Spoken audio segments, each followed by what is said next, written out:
The stagecoach wasn't supposed to arrive that Christmas Eve, not through the blizzard, not when every sensible soul had taken shelter. But there it was, rolling into Pine Creek like a ghost from another world. And when she stepped down into the snow, golden hair catching the lamplight, Graham Lark felt something crack inside his chest, something he'd buried 6 years ago with his father. He didn't know it yet, but the woman in the Eastern dress would shatter every wall he'd built. This is their story. Stay until the end and comment your city so I can see how far this tale has traveled. The wind cut through Pine Creek like a blade, sharp enough to make a man question every choice that had brought him to this God-forsaken corner of Montana territory. Graham Lark stood on the boardwalk outside Murphy's saloon, his collar turned up against the Christmas Eve blizzard, watching the street disappear under fresh powder. At 25, he'd already lived enough winters to know this one was meaner than most. The kind that killed cattle, snapped fence posts, and reminded a man just how small he was against the vastness of the West. Behind him, the saloon glowed warm and raucous, fiddle music bleeding through the gaps in the doorframe, men's laughter mixing with the clink of glasses and the occasional crash of furniture when someone had too much Christmas cheer and not enough sense. Graham had stopped in for a single whiskey, just enough to take the edge off before riding back to the Circle L ranch. Alone. The way he preferred it. The way it had to be. He pulled his hat lower and started toward his horse when he heard it. The distant jangle of harness bells, faint at first, then growing louder. Impossible. The stage from Helena wasn't due for another 3 days, and no driver with half a brain would attempt Broken Ridge Pass in this weather. Yet there it came, emerging from the white curtain of snow like something out of a fever dream, 4 horses straining against their traces, the coach lurching and sliding on the frozen ruts. Graham wasn't the only one who'd noticed. Up and down the street, doors opened. Men stepped out, shaking their heads in disbelief. Old Pete from the telegraph office cupped his hands around his mouth and hollered, "That's Higgins! Crazy son of a bitch actually made it!" The stage rolled to a stop in front of the Timber Creek Hotel, and for a moment everything hung suspended. The snow, the music, the breath in Graham's lungs. Then the door swung open, and time started moving again, but differently somehow, like the world had shifted half a degree off its axis. The first person to emerge was a man in his 50s, solid and businesslike, with silver threading through his dark beard. He moved like someone accustomed to authority, careful but confident as he navigated the coach's steps. But Graham barely registered him, because behind him, stepping down into the swirling snow with one gloved hand gripping the doorframe, was a woman who didn't belong in Montana any more than a diamond belonged in a coal bucket. She was young, early 20s, he'd guess, with golden hair pinned up beneath a velvet traveling hat that probably cost more than most folks in Pine Creek made in a month. Her dress was deep green, tailored, and Eastern, with brass buttons that caught the lamplight spilling from the hotel windows. Everything about her screamed money, breeding, refinement. Everything about her said she'd stepped off the stage and into the wrong century. But it was her face that stopped Graham cold. Even from across the street, even through the falling snow, he could see the fine lines of her features, the determined set of her jaw, the intelligence in her eyes as they swept across the town, taking measure. She wasn't pretty in the fragile way of porcelain dolls. She was beautiful in the way of something wild that had been temporarily caged, something that still remembered what freedom tasted like. Their eyes met. It lasted no more than 3 seconds, maybe 4. But in that span, Graham felt the full weight of her gaze, curious, assessing, unafraid. Something in his chest lurched, a sensation he hadn't experienced since he was 19 years old, and stupid enough to believe in things like fate and future, and the possibility that another person could fill the empty spaces inside you. He turned away first, cursing under his breath. "Quite a sight, ain't she?" The voice belonged to Tom Murphy, who'd stepped out of his saloon to watch the commotion. He was grinning, tobacco stains yellowing his teeth. "Eastern quality, that one. You can smell the money from here." Graham grunted non-committally and started toward his horse again.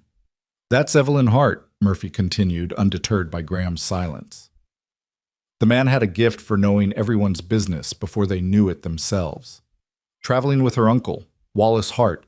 He's some kind of timber investor from Philadelphia. Word is they're here to look at the northern tracks, maybe buy up some land. "Good for them," Graham said flatly. He untied his horse's reins from the hitching post, his fingers clumsy in the cold. Heard they're staying through the new year. Shame you're such a hermit, Lark. Woman like that might what? Graham turned, and something in his expression made Murphy take a half step back. Might want to waste her time on a dirt-poor rancher? Might stick around long enough to see what Montana winters do to delicate eastern flowers? He swung up into the saddle, the leather creaking beneath him. She'll be gone before the week's out. They always are. He didn't wait for Murphy's reply. He urged his horse forward, past the hotel, past the warm glow of the windows where he could see the hearts being greeted by Gerald Foster, the hotel owner, past the false promise of Christmas cheer and human connection. Back toward the 6 miles of frozen trail that separated him from the Circle L, from the empty house his father had built, from the life he'd constructed out of necessity and stubbornness and the determination never to need anyone again. The wind howled across the open country, and Graham welcomed it. Cold was honest. Cold didn't pretend to be something it wasn't. Cold didn't make promises it couldn't keep. But as his horse picked its way through the drifts, he couldn't shake the image of golden hair catching lamplight, of eyes that had seen straight through him in the space of a heartbeat. By the time he reached the ranch, his beard was crusted with ice, and he'd convinced himself he was being a fool. She was just a woman, a pampered, privileged woman who'd be on the first stage out of Pine Creek the moment she realized what the West really was. Not some romantic adventure from a dime novel, but a grinding test of endurance that broke the weak and hardened the strong into something barely human. The Circle L sat in a shallow valley, protected on 3 sides by ponderosa pines that his father had refused to cut. The ranch house was solid but spare, 2 rooms and a loft, built to withstand weather, not impress visitors. The barn was larger and in better repair. Priorities. Out here, animals mattered more than comfort. Graham stabled his horse, forked out hay, checked the dozen head of cattle huddled in the lee of the barn.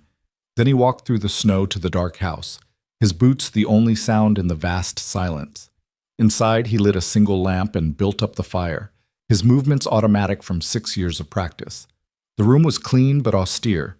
A table, 2 chairs, a shelf of books his mother had loved and his father had tolerated. No decorations, no wreath on the door, no acknowledgement that tomorrow was anything but another day closer to spring. Christmas had died the year his father did.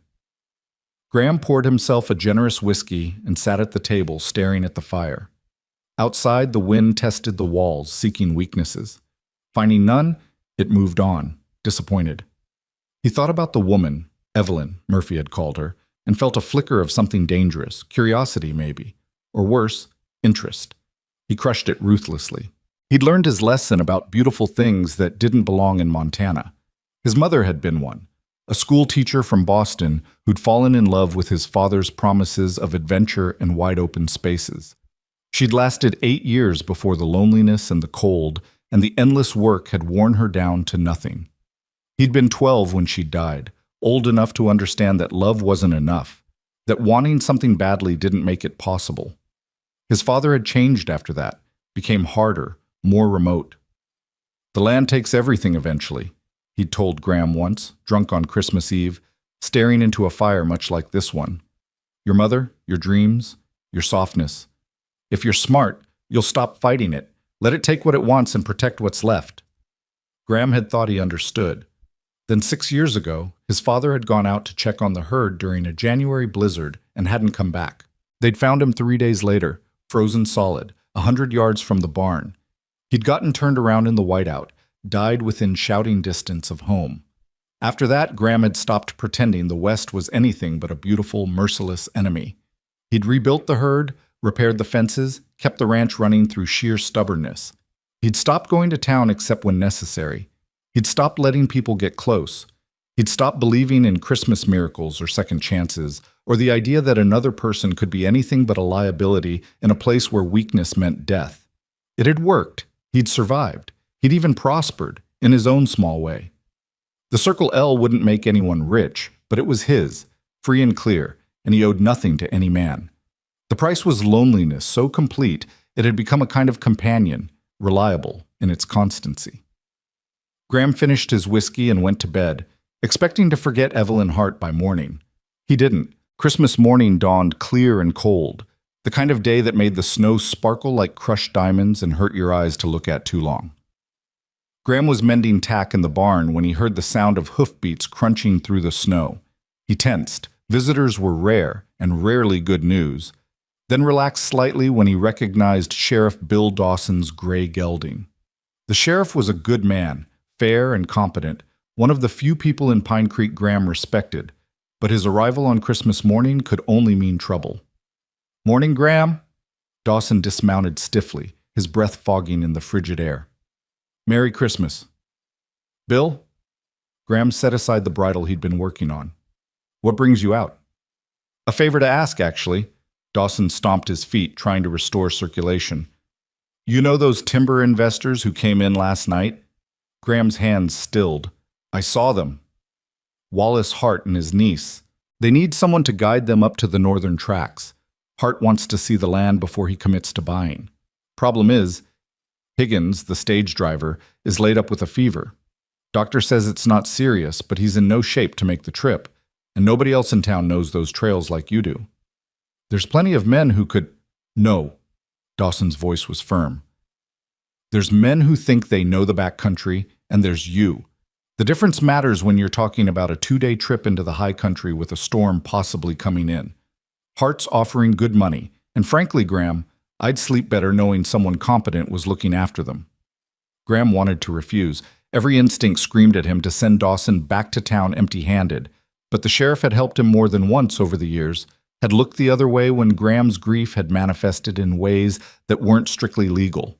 He owed the man. "Just Hart?" he asked. Dawson had the grace to look uncomfortable. "His niece insists on coming. Said she didn't travel all the way from Philadelphia to sit in a hotel room while her uncle conducts business." "Of course she did." Graham closed his eyes briefly, then nodded. "Tell them we leave at first light tomorrow. They'll need to dress warm. This isn't a Sunday carriage ride." "I'll let them know. Thank you, Graham. I mean it."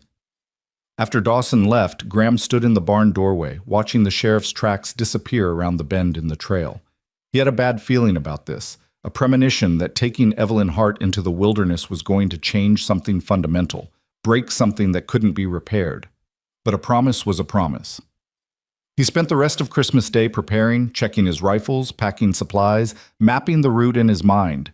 The northern tracks were beautiful but remote, accessible only by a narrow trail that skirted Broken Ridge and climbed through dense pine forest before opening into a high valley where his grandfather had once considered homesteading.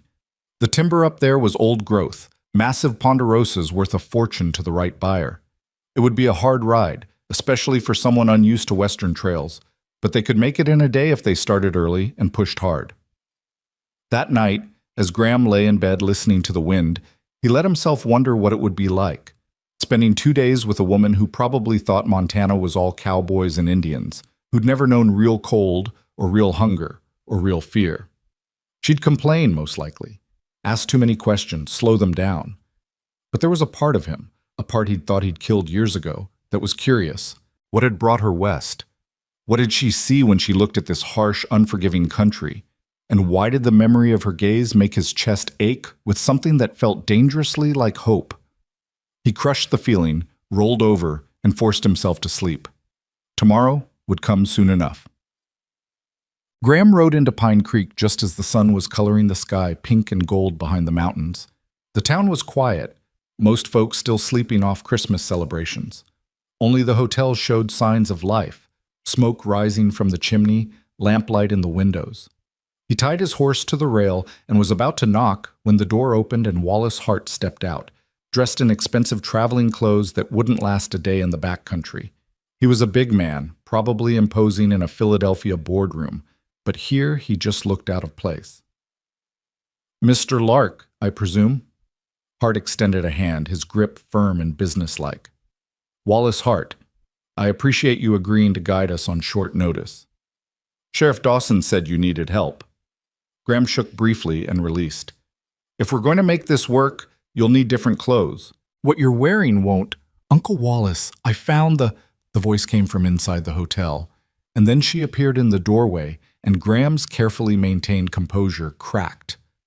Evelyn Hart was dressed in men's clothes, canvas trousers, a heavy wool shirt, sturdy boots. Someone, probably the hotel owner's wife, had outfitted her properly. Her golden hair was braided and pinned up under a wide-brimmed hat. She looked practical, capable, and more beautiful than she had any right to be. Her eyes found his, and for the second time, Graham felt that jolt of recognition, of something clicking into place that shouldn't click, that couldn't click, because he'd sworn off this kind of foolishness years ago. "You're our guide." It wasn't a question. She studied him with the same direct assessing gaze she'd used on the town. "I'm Evelyn Hart." "Graham Lark." He touched the brim of his hat, a gesture automatic from childhood manners his mother had drilled into him. "This isn't going to be an easy ride, Miss Hart. The trail's rough, and we'll be camping overnight. If you'd prefer to stay in town, I wouldn't—" Her chin lifted slightly, a gesture of determination he recognized because he'd seen it in his own mirror often enough. "I didn't come to Montana to sit in parlors, Mr. Lark." Wallace Hart chuckled. "You'll find my niece has a stubborn streak, Mr. Lark. Comes from her father's side of the family." "Stubbornness keeps you alive out here," Graham said, still holding Evelyn's gaze. "But so does knowing when to admit you're in over your head." "Then I suppose we'll find out which applies."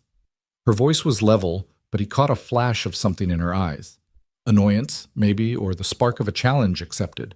Against his better judgment, Graham felt his mouth twitch towards something that might have been a smile if he'd remembered how. "I suppose we will. We need to get moving if we want to make camp before dark." "Can you ride?" "I've been riding since I was 6 years old." "English saddle?" "Does it matter?" "Western saddle's different. Heavier. Built for long days and rough terrain, not jumping fences in a paddock." "Then I'll learn." She moved past him toward where the horses waited, and he caught a scent of something floral, lavender maybe, or rosewater, that had no business in a Montana winter. The ride started in silence, single file on the narrow trail that led north out of Pine Creek.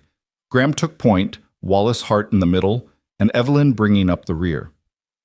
The first hour was easy, following the creek bottom where the snow wasn't too deep and the horses could find their footing. Graham kept them at a steady walk, letting the Harts adjust to the saddles, the altitude, the reality of what they'd signed up for. He glanced back periodically, checking their progress. Wallace seemed capable enough, though his city softness showed in the way he sat too stiffly, fighting the horse's rhythm instead of moving with it. But Evelyn surprised him. She'd settled into the saddle naturally, her body already learning the different balance, her hands light on the reins. When they stopped to water the horses at a tributary, Graham finally broke the silence. "We'll reach Broken Ridge Pass by midday. That's where it gets steep. Stay close, and if your horse acts nervous, don't fight it. They can sense rockfall better than we can." "Have you lost many clients to rockfall, Mr. Lark?" Evelyn asked, dismounting with only a slight stumble. "I don't have clients, Miss Hart. I have a ranch. This is a favor to the sheriff." "A favor that comes with payment, I understand." "Money's money." He refilled his canteen from the stream, the water so cold it made his teeth ache. "Doesn't mean I have to like playing nursemaid to tourists." Her eyes flashed. "We're hardly—" "Evelyn." Wallace's voice carried a warning. He turned to Graham with a placating smile. "You'll have to forgive my niece, Mr. Lark. She spent too much time in my brother's business offices, learning to speak her mind. Sometimes she forgets the frontier has different courtesies." "The frontier doesn't have courtesies," Graham said bluntly. "It has survival. You speak plain, you act fast, and you don't waste time on pretty words when pretty words don't change facts." He caught Evelyn's gaze. "Your uncle's right. You are tourists. Nothing wrong with that, but let's not pretend otherwise. I'll get you to the timber tracks and back safely if you follow my lead. That's the deal." For a moment he thought she might argue. Then, surprisingly, she laughed, a genuine sound that transformed her face from beautiful to luminous. "You're right. We are tourists, and you're doing us a favor we don't properly appreciate." She extended her hand. "Truce?" Graham looked at her outstretched hand, at the fine bones visible through her glove, at the smile that was somehow both apologetic and challenging. Against every bit of common sense he possessed, he shook it. "Truce." Her grip was firmer than he'd expected, and she held on a fraction longer than necessary, her eyes searching his face for something he couldn't name and wasn't sure he wanted her to find. They remounted and continued climbing. By the time they reached Broken Ridge Pass, the temperature had dropped and clouds were gathering to the west, heavy, dark formations that promised snow before nightfall. Graham studied them with a practiced eye, calculating odds and distances. They could push on to the timber tracks, but then they'd be caught in the high country when the storm hit. Better to make camp early, wait it out in shelter. The decision made, he led them off the main trail toward a spot he'd used before, a small clearing protected by a rock overhang with a natural windbreak and enough deadfall for a proper fire. They reached it just as the first flakes began to drift down. "We're stopping?" Wallace looked around, clearly hoping for something more substantial than rock and trees. "I thought we'd reach the timber tracks today. Storm's coming in faster than expected. We camp here, ride out tomorrow if it clears." Graham dismounted and started unpacking. "Help me gather firewood before it gets dark. Miss Hart, there's a deadfall pine about 30 yards that way. Break off the smaller branches, the dry ones." She didn't question, just headed in the direction he'd indicated.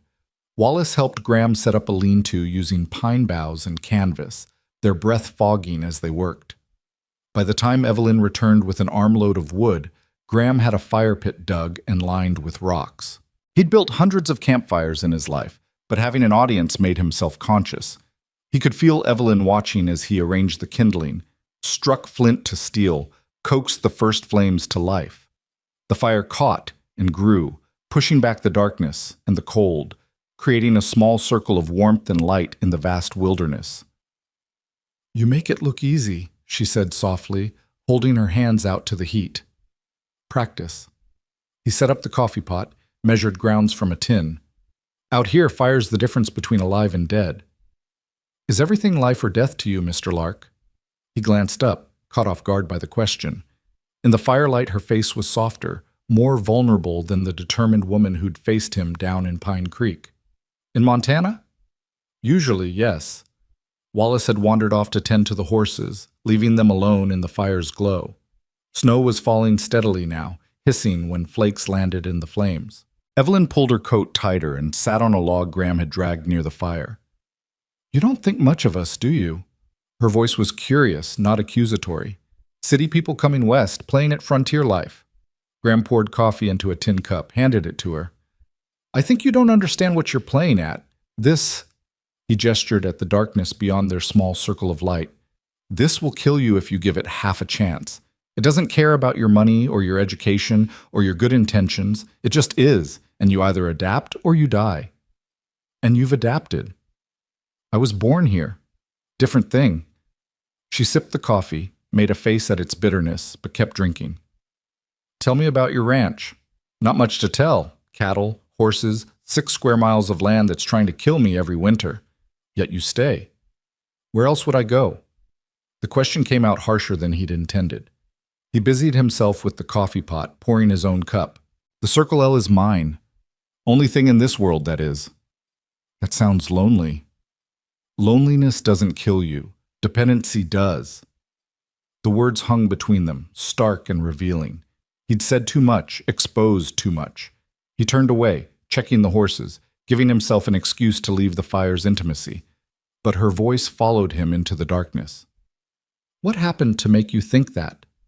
He didn't answer, couldn't answer, because to answer would be to excavate the graves of his parents, to revisit the Christmas Eves of his childhood when his mother had tried to make their rough cabin feel like a home, to remember his father's slow dissolution after she'd died, to relive the moment he'd found his father's frozen body in the snow.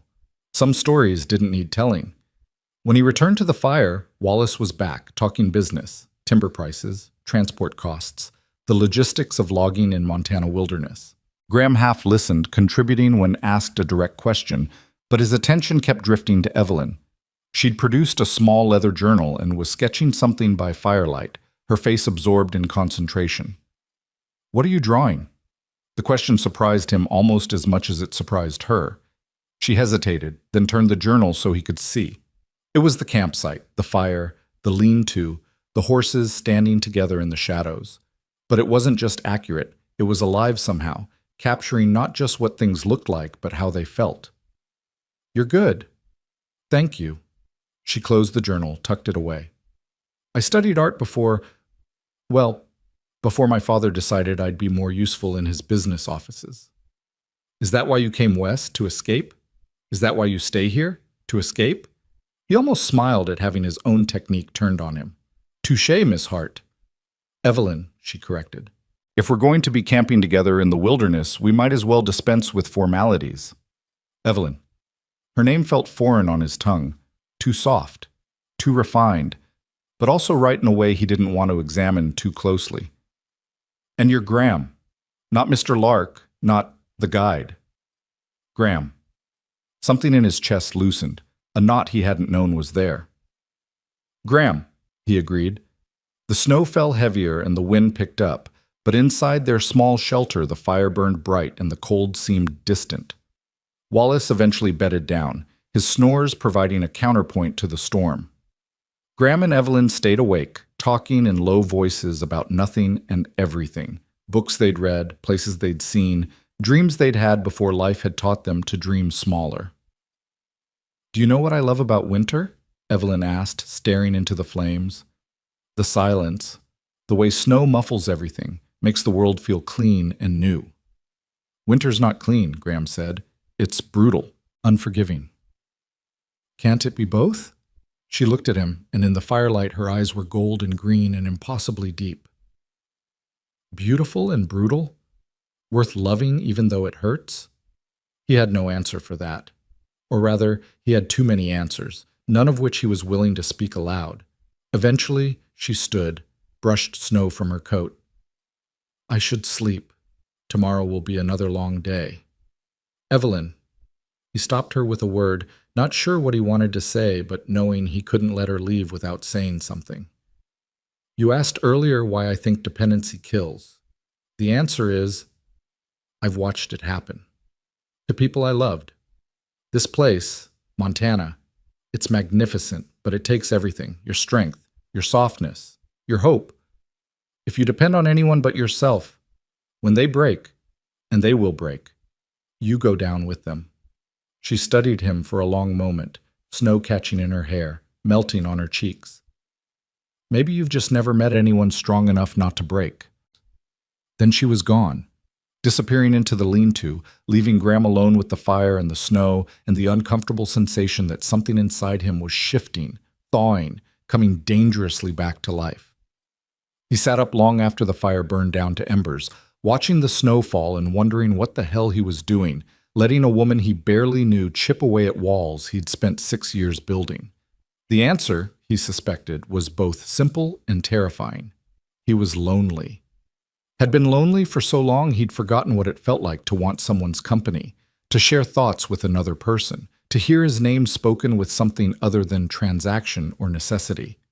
And Evelyn Hart, with her Eastern grace and her artist soul and her refusal to be intimidated by his rough edges, was exactly the kind of dangerous he couldn't afford. But dangerous things, he'd learned, had a way of being irresistible. The snow continued falling through the night, and Graham sat vigil by the dying fire, torn between the man he'd become and the man he used to be, between survival and the terrifying possibility of something more. When morning came, the world would be white and new, and they would ride deeper into the wilderness. But nothing, Graham suspected, would ever be quite the same again. Dawn broke cold and crystalline, the storm having passed in the night and left behind a world transformed. Graham woke to silence so complete it felt like the earth itself was holding its breath. He lay still for a moment beneath his bedroll, watching his exhalations fog in the frigid air, listening to the absolute quiet that only came after fresh snowfall in the high country. Then he heard it, the soft crunch of footsteps, the rustle of fabric. Someone was awake. He emerged from his shelter to find Evelyn standing at the edge of their camp, her back to him, staring out at the transformed landscape. Snow had piled nearly 2 feet deep overnight, draping every branch and boulder in white, turning the familiar pines into cathedral columns. The rising sun caught the crystals and made them sparkle like scattered stars. She didn't turn when he approached, but he saw her shoulders shift slightly, acknowledging his presence.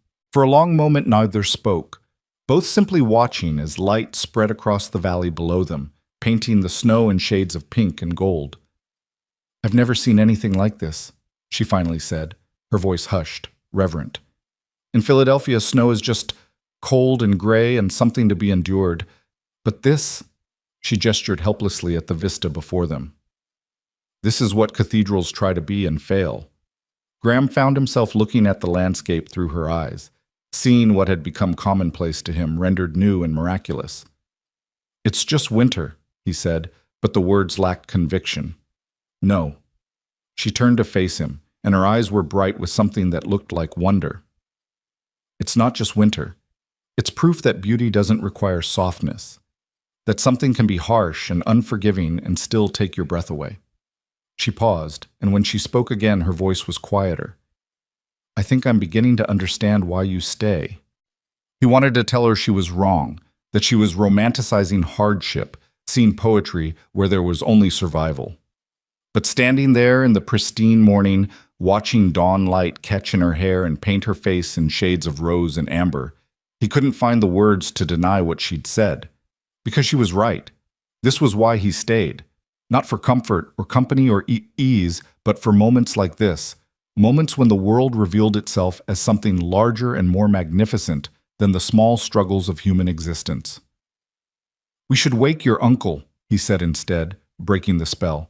We've got hard riding ahead if we want to reach the timber tracks by afternoon. The moment passed. Evelyn nodded and moved toward the lean-to where Wallace still slept. Graham busied himself with the fire, coaxing last night's embers back to life, setting coffee to boil. Routine, familiar, safe. But his hands remembered the way she'd looked standing in the snow-bright dawn, and his chest carried a warmth that had nothing to do with the flames. They broke camp efficiently, Wallace proving himself more capable than Graham had given him credit for. Within an hour, they were mounted and moving, following the trail that climbed steadily toward Broken Ridge. The fresh snow made the going slower. The horses had to pick their way carefully, testing each step. But it also made the world feel newly made, untouched by human passage. Graham led them single file again, but this time Evelyn maneuvered her horse to ride beside him where the trail widened enough to permit it. Wallace seemed content to follow at a slight distance, giving them space that Graham wasn't sure he wanted but found himself grateful for nonetheless. Tell me about your mother, Evelyn said abruptly. Last night you mentioned loving people who broke. Was she one of them? He should have deflected, changed the subject, reminded her that his past was none of her concern. Instead, he found himself answering. She was from Boston, came west as a school teacher, met my father at a church social in Helena. He promised her adventure and a different kind of life. And did she get it? She got Montana. He kept his eyes on the trail ahead, on the rhythmic movement of his horse's ears, which is either the greatest adventure or the cruelest disappointment, depending on your perspective. Which was it for her? The question lodged somewhere beneath his ribs. Both, I think. She loved the land, the space, the wildness, the way every season felt like a story being told. She planted wildflowers around the house every spring, even though the deer ate most of them. She taught me to read using books she'd brought from Boston. She made our cabin feel like a home instead of just shelter. He paused, surprised by how easily the memories were flowing, how much he wanted to tell her things he'd never spoken aloud. But the isolation wore on her. The winters, the endless work. Watching her garden freeze, seeing her books get damaged by the moisture, having no one but my father and me for company month after month. By the time I was 12, she'd stopped planting flowers, stopped singing while she worked. She just faded, like she was slowly becoming invisible, even while she was still alive. How did she die? Pneumonia, quick and brutal. One week she had a cough, the next week she was gone. He swallowed against the tightness in his throat. My father never recovered. He kept the ranch running, kept us fed and sheltered, but the part of him that knew how to be human died with her. He taught me everything about surviving in Montana, but nothing about living. Evelyn was quiet for a long time, and Graham thought maybe he'd said too much, exposed too much vulnerability to someone who'd be gone from his life within days. Then her gloved hand reached across the space between their horses and briefly touched his arm. "I'm sorry," she said simply. No platitudes, no empty reassurances that time healed all wounds, or that his mother was in a better place. Just acknowledgement, sincere and sufficient. It was a long time ago. Grief doesn't care about time. She pulled her hand back, but the warmth of that brief contact lingered. My mother died when I was 16. Cholera epidemic. One day she was teaching me how to arrange flowers for a dinner party.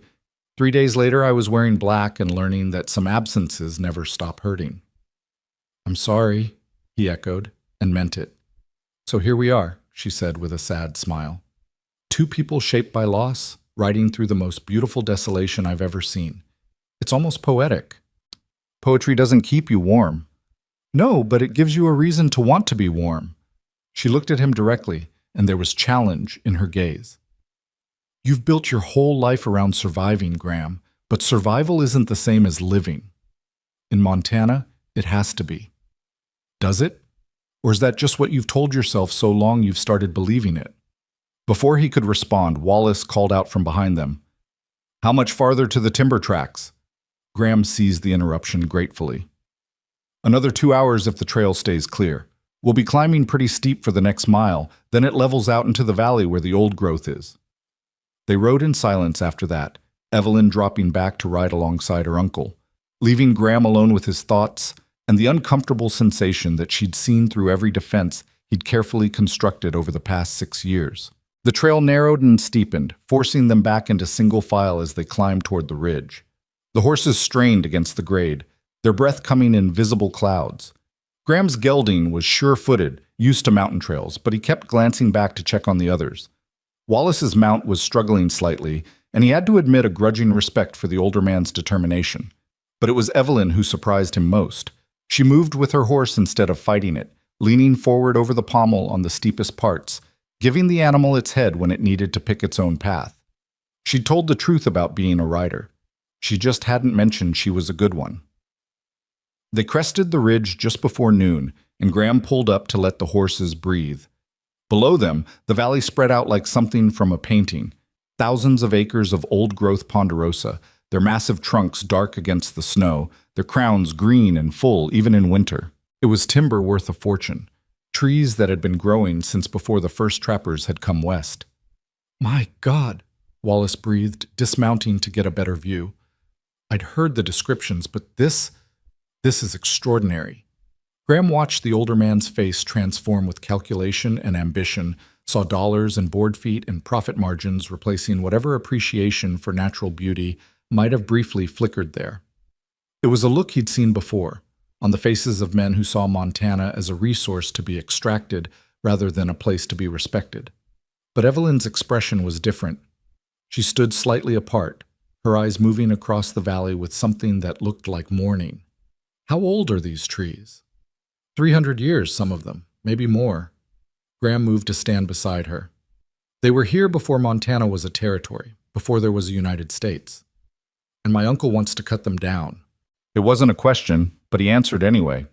That's why we're here. She turned to face him, and her eyes held an accusation he hadn't expected. You could have refused to guide us, could have left us in Pine Creek without showing us this place.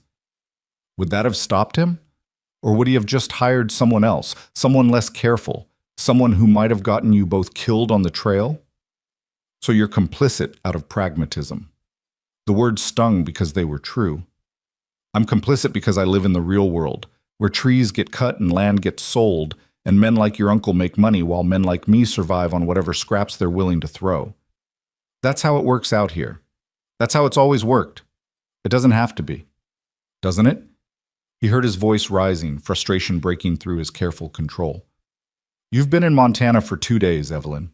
2 days. Don't stand there and tell me how it could be different when you'll be back in Philadelphia before the snow melts, back to your comfortable life where the hardest decision you face is which dress to wear to which party. She didn't flinch from his anger. Instead, she stepped closer, and her voice when she spoke was quiet but fierce. You don't know anything about my life, Graham. You don't know what I've sacrificed or what I've lost or what battles I've fought in ballrooms and boardrooms where the weapons are words instead of rifles, but the casualties are just as real. You think hardship is unique to the frontier? You think suffering requires snow and isolation? I think the frontier doesn't pretend to be anything but hard. And I think you use hardship as an excuse to keep everyone at a distance. Her eyes blazed. You wear your scars like armor and call it strength, But it's just another kind of cowardice. The words hit like a physical blow. For a moment, Graham couldn't breathe, couldn't think, couldn't do anything but stare at this woman who'd somehow seen past every wall he'd built and struck directly at the truth he'd been hiding from for 6 years. "Graham, Miss Hart!" Wallace's voice cut through the tension. "Come look at these trunks. The timber here is even better than I'd hoped." Evelyn held Graham's gaze for one more moment, then turned and walked away, leaving him standing alone on the ridge with the taste of truth bitter in his mouth. They spent the next hour surveying the timber, Wallace making notes in a leather journal while Graham pointed out property boundaries and discussed access routes and logging logistics with the detached professionalism he used when selling cattle or negotiating for supplies. Evelyn remained silent, sketching in her own journal, capturing the trees with quick, sure strokes. When Wallace finally declared himself satisfied and ready to head back, the sun was already beginning its descent toward the western peaks. Graham calculated distances and light and made a decision. "We're not going back the way we came." Wallace looked up from his notes. "Why not?" "There's a line cabin about 2 hours northwest of here. It's closer than retracing our route, and there's another storm coming in tonight." He pointed to the clouds building on the horizon, dark and heavy with snow. "We push for the cabin, spend the night there, then make for Pine Creek in the morning. It's a longer overall route, but safer." "A cabin?" Evelyn spoke for the first time in an hour. "Whose?" "Mine, technically. My grandfather built it when he was exploring this area before he settled on the Circle L site. I use it sometimes when I'm checking traps or hunting in the high country." "How rustic are we talking?" Wallace asked, practical concerns overriding any romanticism. "4 walls, a roof, a fireplace, better than canvas in a blizzard." The decision made, they mounted and headed northwest, following a trail that was more suggestion than path, marked by Graham's memory more than any physical indicators. The clouds moved faster than he'd anticipated, and within an hour the light had gone gray and flat, the temperature dropping noticeably. They were still 30 minutes from the cabin when they heard it, a deep rumble that seemed to come from everywhere and nowhere at once, a sound that made Graham's blood freeze even as his training took over. "Ride!" he shouted, spurring his horse forward even as he reached back to grab Evelyn's reins. "Now, northwest, toward those rocks!" "What?" Wallace started to ask, but the rumble became a roar, and then Graham saw it. High up on the ridge they'd just descended, the snow was moving, sliding, gathering speed and mass as it cascaded down the mountain. Avalanche. Time compressed and expanded simultaneously. Graham's world narrowed to essentials: the distance to safety, the speed of the approaching wall of snow, the terror in Evelyn's eyes as she realized what was happening. He couldn't reach Wallace, who was too far back, but he kept his grip on Evelyn's reins and drove both horses forward with desperate urgency. "The outcrop!" he screamed over the growing thunder. Get behind the outcrop!" The snow hit the valley floor behind them with a sound like mountains collapsing. Graham felt the shockwave, felt his horse stumble and nearly fall, felt Evelyn's mount crash into his as they scrambled for the shelter of a massive boulder that jutted from the hillside like a ship's prow. They made it with seconds to spare. The avalanche roared past, a river of white death that would have buried them, smothered them, erased them from existence as thoroughly as if they'd never been born. Graham threw himself from his saddle and pulled Evelyn down with him, covering her body with his as debris and snow dust rained down around them. Then, as suddenly as it had begun, it was over. The roar faded to echoes, then to silence. The world stopped moving. Graham raised his head, coughing from the snow dust coating his lungs, and his first coherent thought was, "Evelyn." He pulled back to look at her, his hands frantically checking for injuries. "Are you hurt? Evelyn, are you hurt?" She was white-faced with shock but shook her head. I'm fine, but Uncle Wallace..." They both turned to look back at where Wallace had been, and Graham's heart sank. The trail was gone, buried under 15 feet of snow and debris. Trees had been snapped like matchsticks. Boulders the size of wagons had been tossed like pebbles. "Wallace!" Evelyn screamed, trying to stand, but Graham held her back. "Wait, listen." They both froze, straining for any sound over the settling debris. For a long moment there was nothing, and Graham felt sick certainty building in his gut. Then, Faint but clear came a voice. "Here! I'm here!" Graham was already moving, climbing over the snowfield, testing each step for stability. "Keep talking," he shouted. "Follow my voice." "I'm stuck." The horse fell, but I'm clear of the slide path. It took 20 minutes that felt like 20 hours, but finally Graham spotted movement. Wallace's arm waving from behind a cluster of pines that had somehow survived the avalanche's edge. The older man was shaken but uninjured, his horse standing wide-eyed but sound about 10 yards away. "Christ," Wallace said when Graham reached him. When I saw it coming." "Don't think about it." Graham gripped his shoulder, checking him over with practiced efficiency. "You're alive. That's what matters. Can you walk?" Yes, I think so." They made their way back to where Evelyn waited, her face streaked with tears of relief when she saw her uncle was safe. Wallace pulled her into a fierce hug, and Graham turned away to give them privacy and to assess their situation. It wasn't good. The avalanche had cut off their route back to Pine Creek and buried the trail to the timber tracks. Their only option now was to continue northwest to the line cabin and pray the weather held long enough for them to reach it before the next storm hit. He explained this to the Harts in terms that left no room for debate or discussion. They had one path forward, and they needed to take it now. "How far?" Wallace asked, his voice steadier now. "An hour if we push. Maybe longer in this snow." "Then we'd better move." They rode in tight formation, Graham taking point with the others close behind, all of them silent with the shared knowledge of how close they'd come to death. The trail climbed through dense forest, the trees providing some shelter from the wind that had begun to pick up as afternoon faded toward evening. Graham's thoughts were fragmented, scattered by adrenaline and the residual shock of the avalanche. But one image kept returning. The moment he'd pulled Evelyn from her horse, the weight of her in his arms, the fierce protective instinct that had flooded through him. He'd lost his parents to Montana's brutality. He'd seen men die in winter storms and women broken by the loneliness. He'd taught himself not to care, not to invest, not to let anyone matter enough that their loss could destroy him. But for those few seconds when the avalanche had been bearing down on them, none of that had mattered. He would have died to keep her safe, and the certainty of that terrified him more than the wall of snow had. The line cabin appeared through the trees like salvation made of logs and chinked mud.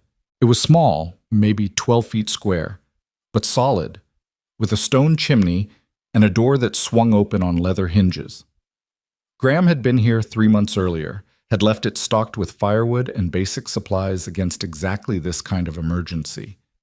He dismounted and pushed open the door, checking the interior quickly before gesturing the others inside. "Get warm! I'll see to the horses."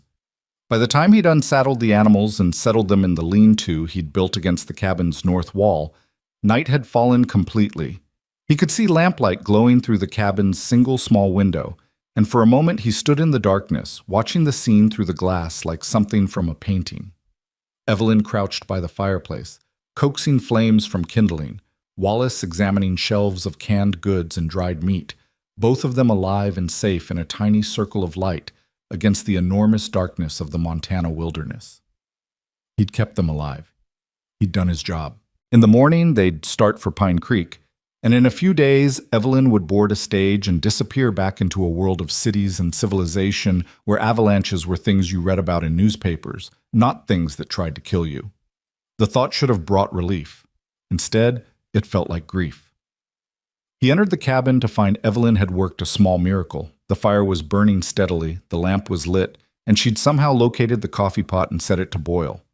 Wallace was spreading bedrolls on the floor, his movements still slightly shaky but determined. "This place is remarkable," he said when he noticed Graham. "Primitive, yes, but everything you'd need to survive." "You built all this?" "My grandfather did most of it. I've just maintained it." Graham shrugged out of his coat, hung it on a peg. "There's beans and bacon in the larder. Not fancy, but it'll fill you up. After today, I'd eat tree bark and be grateful." Wallace clapped him on the shoulder. "Thank you, Graham, for getting us out of that. For keeping my niece safe. For everything." Graham nodded, uncomfortable with gratitude, and moved to help Evelyn with the fire. She glanced up at his approach, and something passed between them, acknowledgement of survival, recognition of shared danger, a connection forged in those moments when death had been close enough to touch. "You knew," she said quietly. "The second you heard that sound, you knew exactly what to do." Training, experience. It was more than that. She stood, brushing ash from her hands. "You didn't hesitate, didn't freeze, didn't even stop to think about your own safety. You just acted. That's how you survive out here. Thinking gets you killed." "Or it's how you love," she said, and before he could process what she meant, she'd turned away to tend the coffee.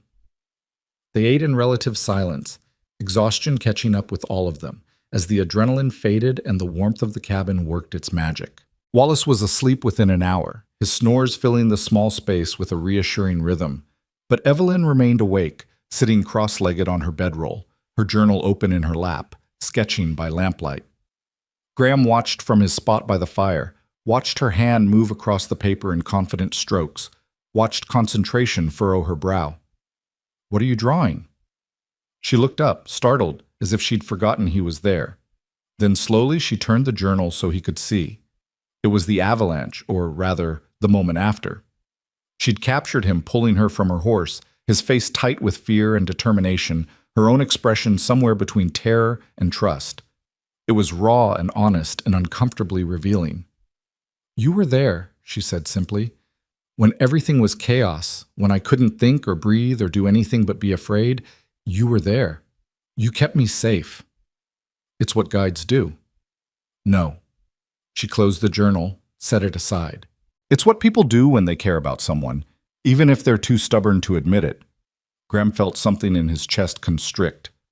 "Evelyn, you're going to tell me not to read too much into it," she interrupted. "That you would have done the same for anyone. That it's just survival instinct and frontier practicality and nothing more." She moved closer, until she was sitting beside him, close enough that he could feel her warmth through the cold air. "But I don't believe you." "What you believe doesn't change reality." "Then what is reality, Graham?" Her voice was soft but insistent. "That you've spent so many years alone, you've convinced yourself you prefer it. That you've buried your heart so deep you think it's gone? That you'd rather die than risk caring about someone again?" "Yes." The word came out harsh, desperate. "Because caring means losing. It always means losing. My mother cared, and Montana killed her. My father cared, and he spent his last years as a ghost. I watched them both fade away, and I swore I'd never—" He stopped, breathing hard, shocked by how much he'd revealed. Evelyn didn't touch him, didn't try to comfort him with empty platitudes. She just sat there, present and real and unbearably patient, waiting until his breathing steadied and he could look at her again. "I'm not your mother," she said finally. "I'm not fragile or delicate or unprepared for hardship. I've survived things that would break most people. The death of my mother, the casual cruelty of Philadelphia society, 5 years working in a business that treats women as decorative objects instead of human beings with minds and dreams and worth." Her eyes held his, refusing to let him look away.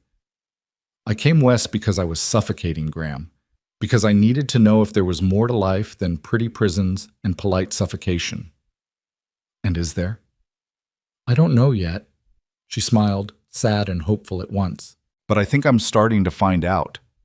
Outside, the wind rose to a howl, testing the cabin's walls, seeking entry. But inside, the fire burned steady, and the darkness kept its distance, and Graham sat with a woman who'd somehow slipped past every defense he'd spent 6 years constructing. "I'm afraid," he admitted, the words barely audible, "of this, of you, of what it means that I'd have died to keep you safe today." "I know." She finally did reach out then, her hand finding his in the firelight, her fingers threading through his with a rightness that terrified him. "I'm afraid too. But I think maybe courage isn't the absence of fear. It's choosing something despite the fear." He looked down at their joined hands, at the way her pale fingers contrasted with his weathered skin, at the simple miracle of human connection he'd denied himself for so long. Then he looked up and met her eyes, and in them he saw everything he'd lost and everything he might yet find if he could just be brave enough to reach for it. "Stay," he said, the word escaping before he could stop it. "When this is over, when your uncle's business is done, don't go back to Philadelphia. Stay." Stay. Surprise flickered across her face, followed by something that looked like joy, but then both faded into something more complex. Graham, forget I said it. He pulled his hand away, stood abruptly, putting distance between them. It's late. We should sleep. Long ride tomorrow. Graham, wait. But he'd already moved to his bedroll on the far side of the cabin, turning his back, closing himself off, because the alternative, staying, talking, risking even more vulnerability, was more than he could bear. He heard her sigh, heard the rustle as she settled into her own blankets, heard the lamp being extinguished. Darkness filled the cabin, broken only by the fire's dying glow. But he couldn't sleep. He lay awake listening to her breathing, to Wallace's snores, to the wind attacking the walls, and thought about the moment when the avalanche had been bearing down on them. The crystalline clarity of that instant, when every calculation had reduced to a single imperative: save her. Nothing else had mattered.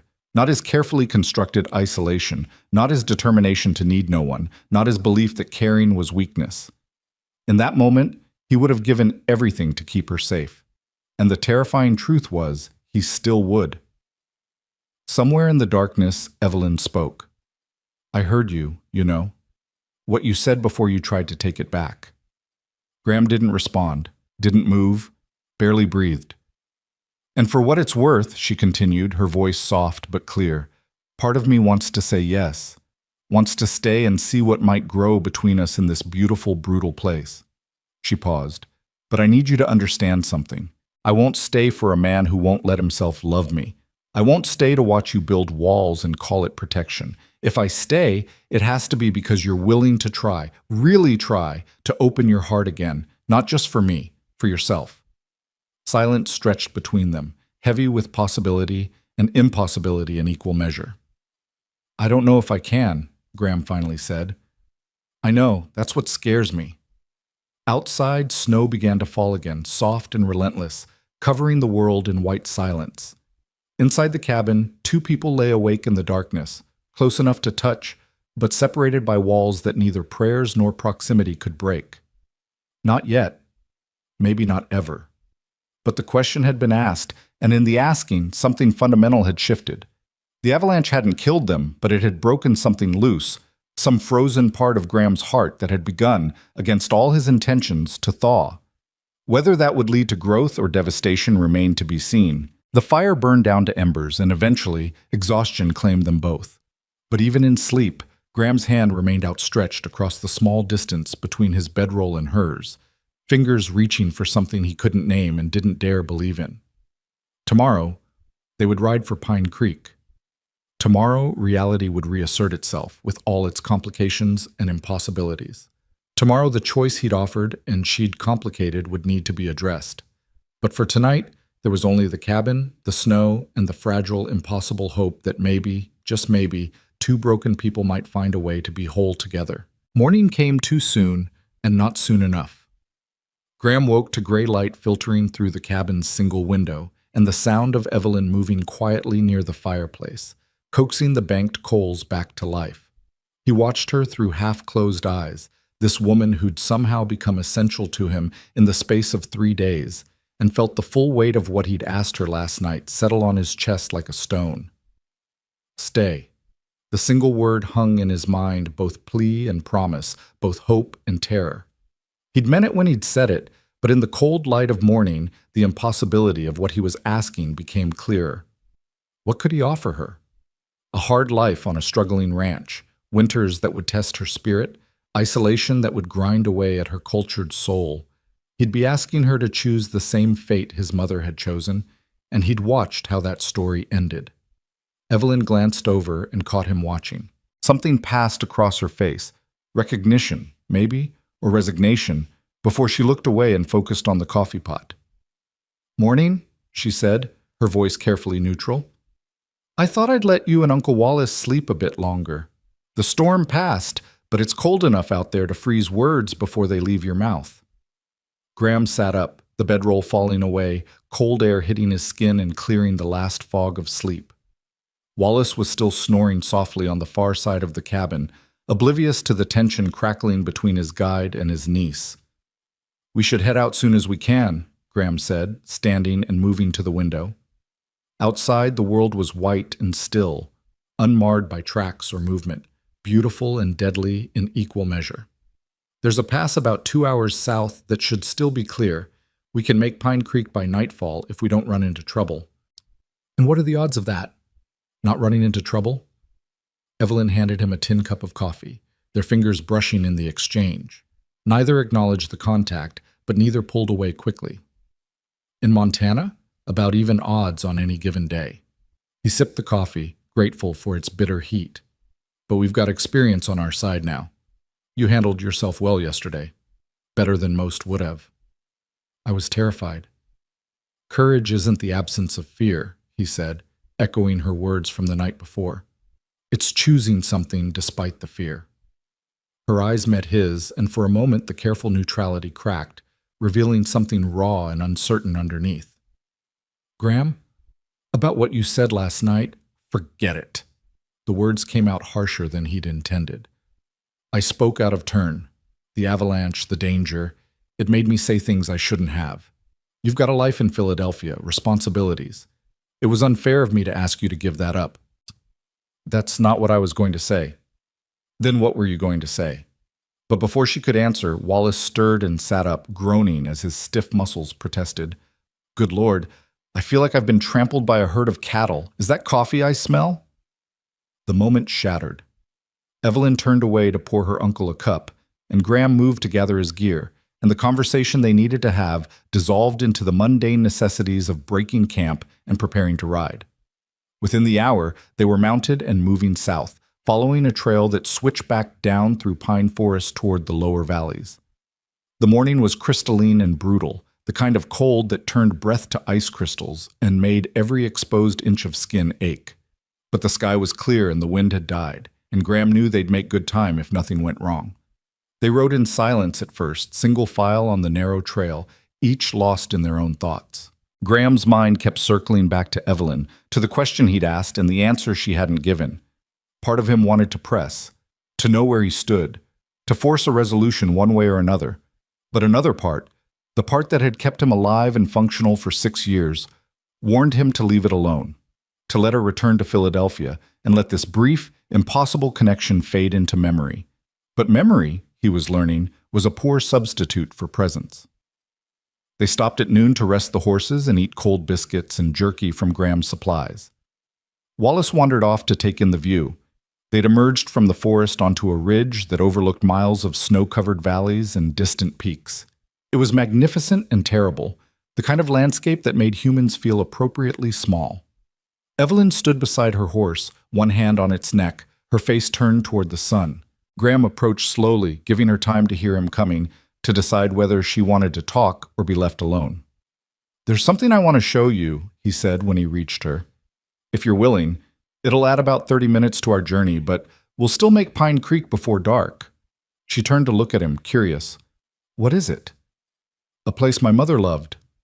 A valley about a mile east of here. She used to say it was proof that even winter couldn't kill beauty. He hesitated, uncertain why he was offering this, why it suddenly felt important to share this piece of his past with her.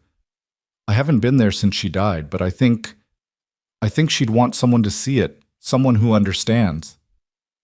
Evelyn studied his face for a long moment, and he had the unsettling sensation that she could see every thought he was trying to hide.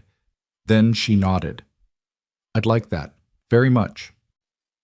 He explained the detour to Wallace, who agreed readily, and they set off east, following what was barely a trail, more a remembered path through Graham's childhood.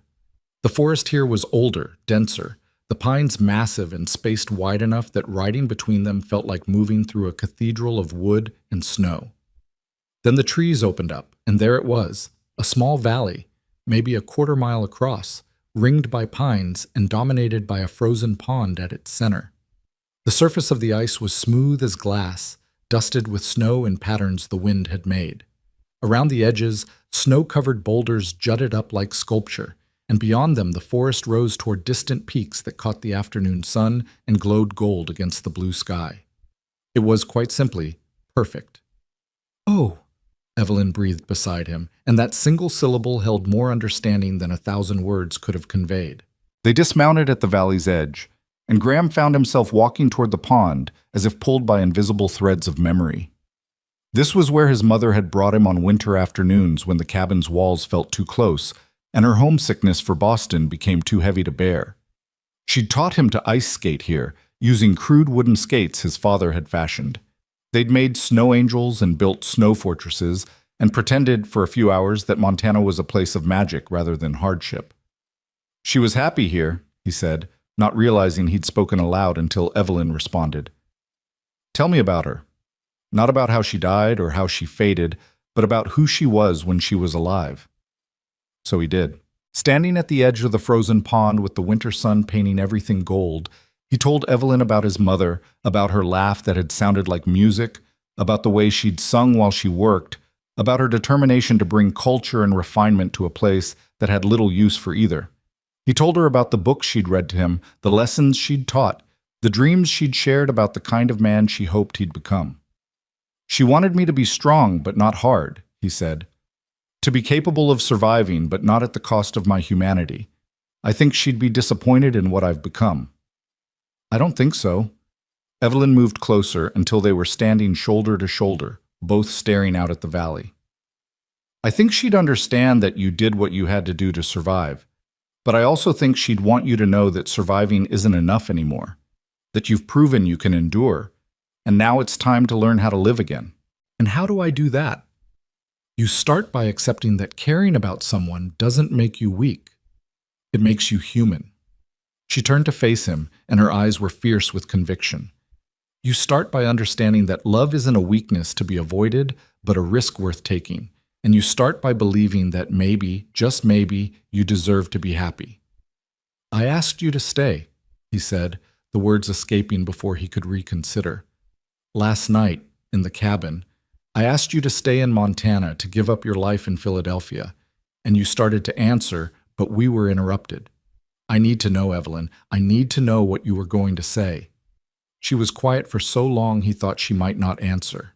Then she reached up and touched his face, her gloved fingers tracing the line of his jaw with a tenderness that made his chest ache. I was going to say yes, she said softly. Despite every rational thought in my head, despite not knowing you for more than 3 days, despite the impossibility and the insanity of it all, I was going to say, yes, I'll stay. Hope flared in Graham's chest, brilliant and terrifying.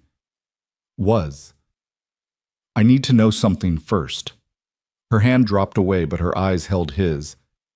Are you asking me to stay because you care about me? Or because you're lonely? Are you asking me to be your partner, or just someone to fill the empty spaces in your house and your life? I don't know. The honesty cost him, but he owed her truth. I don't know how to separate those things anymore. I've been alone so long that caring and needing have gotten tangled up together. But I know that when I'm with you, the world feels less harsh. I know that when that avalanche came down, the only thing I could think was that I couldn't let you die. I know that the thought of you leaving feels like losing something I didn't know I needed until I found it. That's not the same as love. No, he agreed. But maybe it's the beginning of love. Maybe it's what's left after you've forgotten how to feel anything at all, and someone comes along and reminds you that you're still capable of it. A single tear tracked down her cheek, freezing in the cold air. I won't be your mother, Graham. I won't fade away while you watch and do nothing.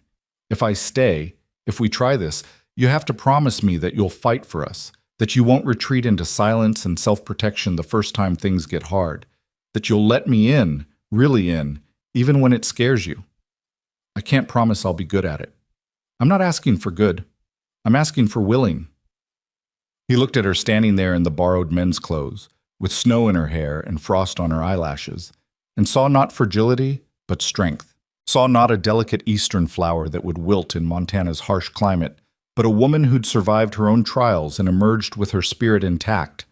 Saw not someone who needed his protection, but someone who could stand beside him as an equal. I'm willing, he said, and meant it with every fiber of his being. I'm willing to try. She smiled then, radiant despite the tears, and closed the distance between them. When she kissed him, it was soft and tentative and flavored with salt and cold and promise. Graham stood frozen for half a heartbeat, shocked by the simple miracle of human contact after so many years of isolation. Then his arms came up and pulled her closer, and he kissed her back with all the desperate hope and terrified longing he'd been holding at bay. When they finally pulled apart, both breathing hard, Wallace's voice drifted across the valley. "I hate to interrupt what appears to be a significant moment, but it's getting colder, and I'd very much like to reach town before my extremities freeze solid." They broke apart, laughing, and Graham realized he was laughing, actually laughing, for the first time in longer than he could remember.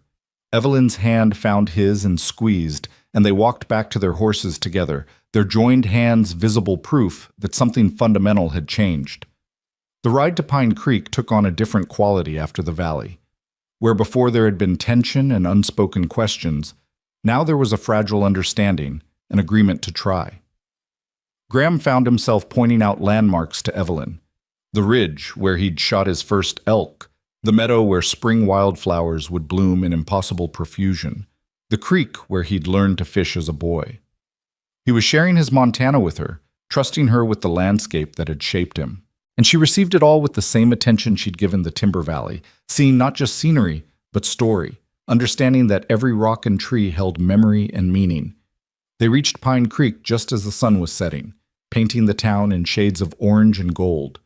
The sight of the familiar buildings should have brought relief, but instead Graham felt a twist of anxiety. Here, in civilization such as it was, reality would reassert itself. Wallace would conduct his business. Evelyn would have time to reconsider her impulsive decision. The spell of the wilderness would break, and she'd remember all the reasons why staying in Montana was impossible. But as they rode down the main street toward the hotel, Evelyn's hand reached across the gap between their horses and brushed his arm. When he looked over, she was smiling, and the fear in his chest eased slightly. Maybe. Just maybe. They stopped in front of the hotel, where Gerald Foster emerged to greet them, his face showing relief at their safe return. "Thank God!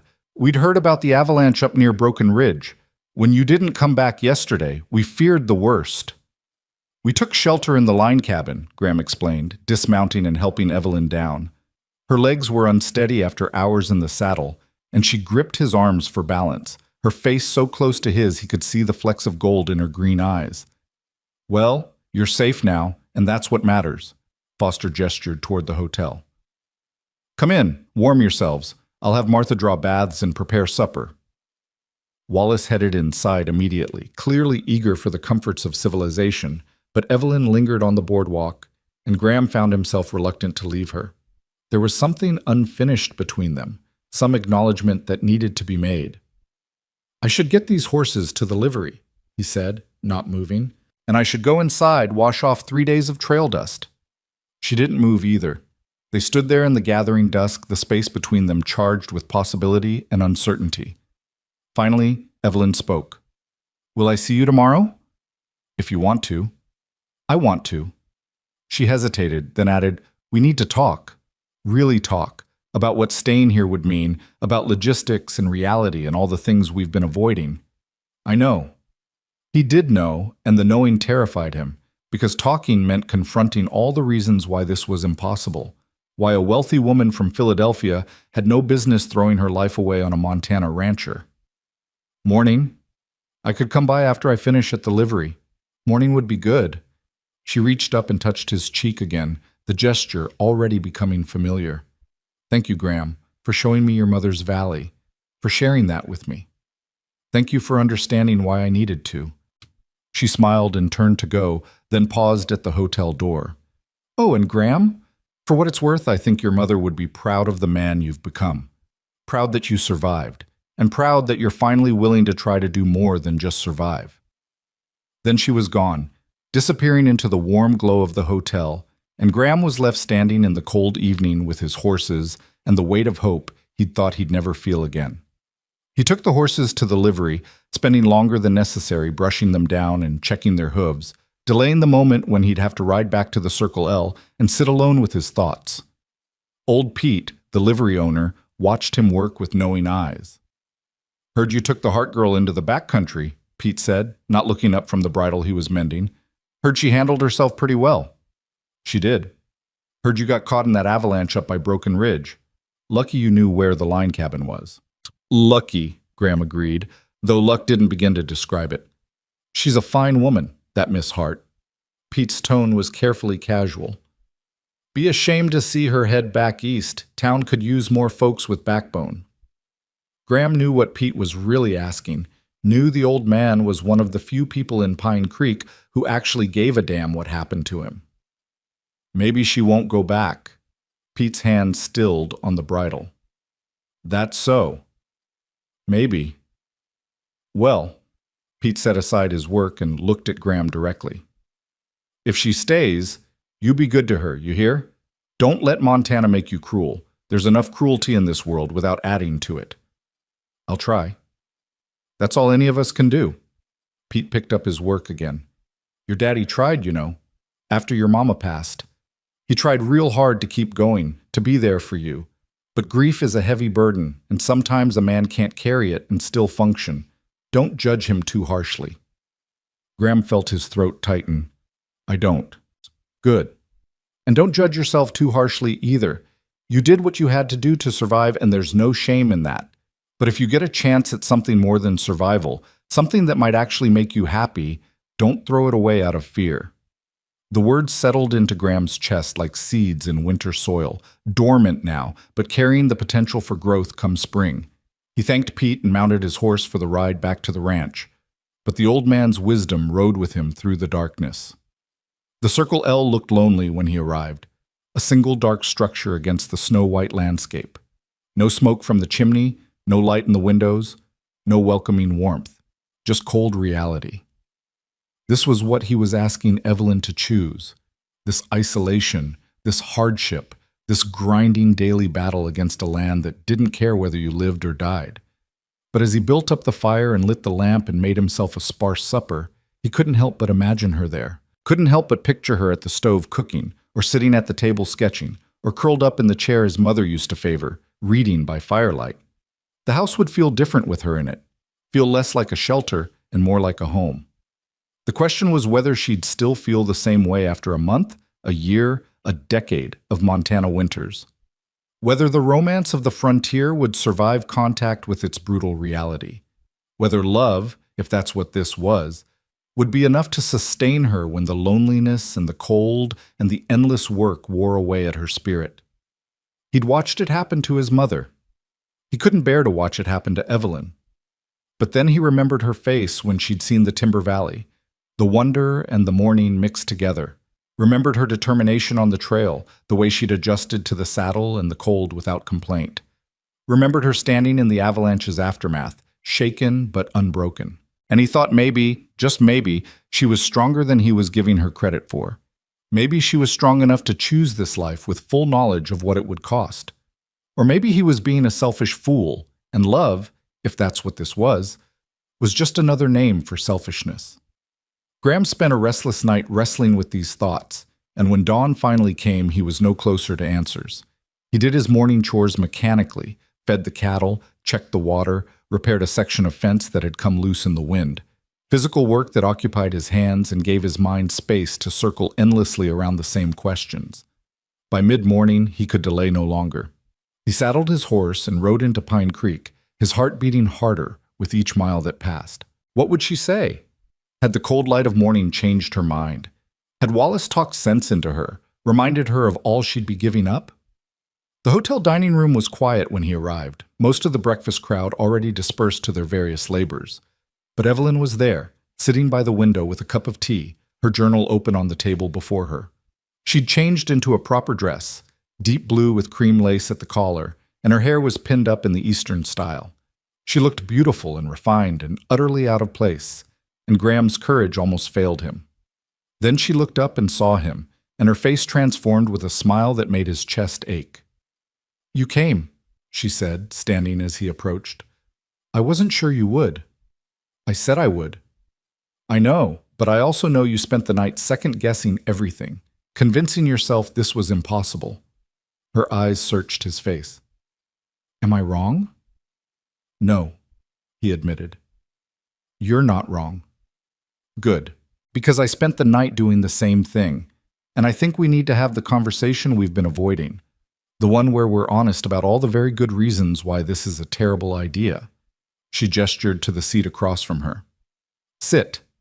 Let's talk like adults instead of people caught up in the romance of surviving danger together. Graham sat, grateful and terrified in equal measure. A server brought coffee without being asked, Martha Foster, who'd known Graham since he was a boy and knew his preferences. She winked at him before disappearing, and he wondered if the entire town was already gossiping about him and the Hart girl. Your uncle? He asked, looking around. Meeting with the land agent about the timber tracts. He'll be gone for hours. She wrapped her hands around her teacup, which gives us time to be completely honest with each other. All right. Graham took a breath. Honestly, I'm terrified. Terrified that you'll stay and regret it. Terrified that Montana will break you the way it broke my mother. Terrified that I'll fail you somehow. That I won't be enough to make up for everything you'd be giving up. Evelyn nodded slowly. And honestly, I'm terrified too. Terrified that I'm making a decision based on emotion rather than reason. Terrified that the romance of the frontier will fade and I'll be left with just the hardship. Terrified that I don't actually know you well enough to be making a life-changing decision. They sat in silence for a moment, the honesty hanging between them like a bridge and a barrier both.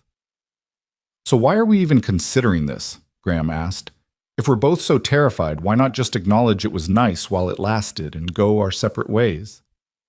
Because, Evelyn said, leaning forward, her eyes intense, despite the terror, despite the rational objections, despite everything that says this is impossible, I don't want to go our separate ways. I want to know what might happen if we're brave enough to try. That's not a plan. That's not even a good reason. No, it's not. She smiled, sad and hopeful. But it's the truth. And I think after everything we've been through, we owe each other truth. Graham wanted to argue, wanted to present all the logical reasons why this couldn't work, but looking at her across the table, at this woman who'd ridden into town 4 days ago and somehow turned his entire world on its axis, he couldn't find the words. What would it look like? He asked instead. If you stayed, practically speaking. I don't know. She pulled her journal toward her, open to a blank page. That's what we need to figure out. Let's start with the obvious questions. Where would I live? The ranch house is small, but there's room. We could add on if needed. And what would I do? I'm not going to be a decorative object, Graham. I need purpose. The ranch needs work, lots of it. Someone to keep the books, handle correspondence, manage supplies, someone to help with the cattle come spring, someone to... He stopped, realizing what he was describing. A partner. Not a wife to be taken care of, but a partner who shares the work. Yes. Her eyes lit up. That's exactly what I mean. Could you accept that? Accept me as an equal, not just someone you're responsible for protecting. I don't know, he said honestly. I've been alone for 6 years. I'm used to making decisions without consulting anyone, to doing things my way. It would be an adjustment. For both of us. She made a note in her journal. What about money? I have some savings, enough to help with improvements to the ranch, but I'd be giving up my position in my father's business, which means giving up that income. The Circle L makes enough to live on. Not luxuriously, but comfortably. We wouldn't starve. Graham felt strange discussing finances with her, but it was necessary. Though winters are lean sometimes, there'd be months where we'd have to be careful. I can be careful. She wrote something else. What about society? Pine Creek isn't Philadelphia. There are no opera houses, no art galleries, no literary salons. No, he agreed. But there are people.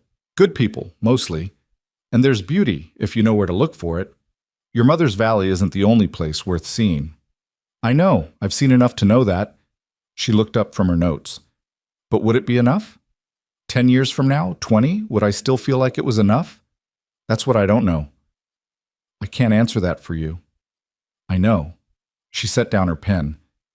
Graham, I need to tell you something about why I came west. I told you I was suffocating in Philadelphia, but it was more than that. I was dying there. Slowly, invisibly, but dying nonetheless. Every day, feeling more like a ghost in my own life. Going through motions that meant nothing, pretending to care about things that didn't matter. She took a shaky breath. When my uncle asked if I wanted to come to Montana, I said yes before he'd finished the question. Not because I knew what I'd find here, but because I knew I couldn't keep living the way I was. So the real question isn't whether Montana will be enough. It's whether I'm strong enough to build a life that matters, in a place that demands everything I have to give. Graham reached across the table and took her hand, the gesture feeling both natural and monumental. You're strong enough. I've seen it. But strength doesn't mean you have to do it alone. If you stay, if we try this, we face it together. The good and the bad, the beauty and the brutality. Together. Together, she repeated, testing the word. Then she laughed, the sound carrying equal parts joy and disbelief. We're really doing this, aren't we? We're really considering building a life together based on 3 days of knowing each other and one impulsive kiss in a frozen valley. We're considering it, Graham confirmed, but we don't have to decide today. Your uncle's business will keep him here for at least another week. That's time for you to see more of Montana, to see the ranch, to really think about what you'd be choosing. And time for you to decide if you really want this, if you're really willing to let someone back into your life, with all the risk and vulnerability that entails. Her hand tightened on his. Because I meant what I said, Graham. I won't fade away while you watch. If I stay, you have to meet me halfway. You have to be willing to open your heart, even when it terrifies you. I know. He met her eyes. And I'll try. That's all I can promise. I'll try.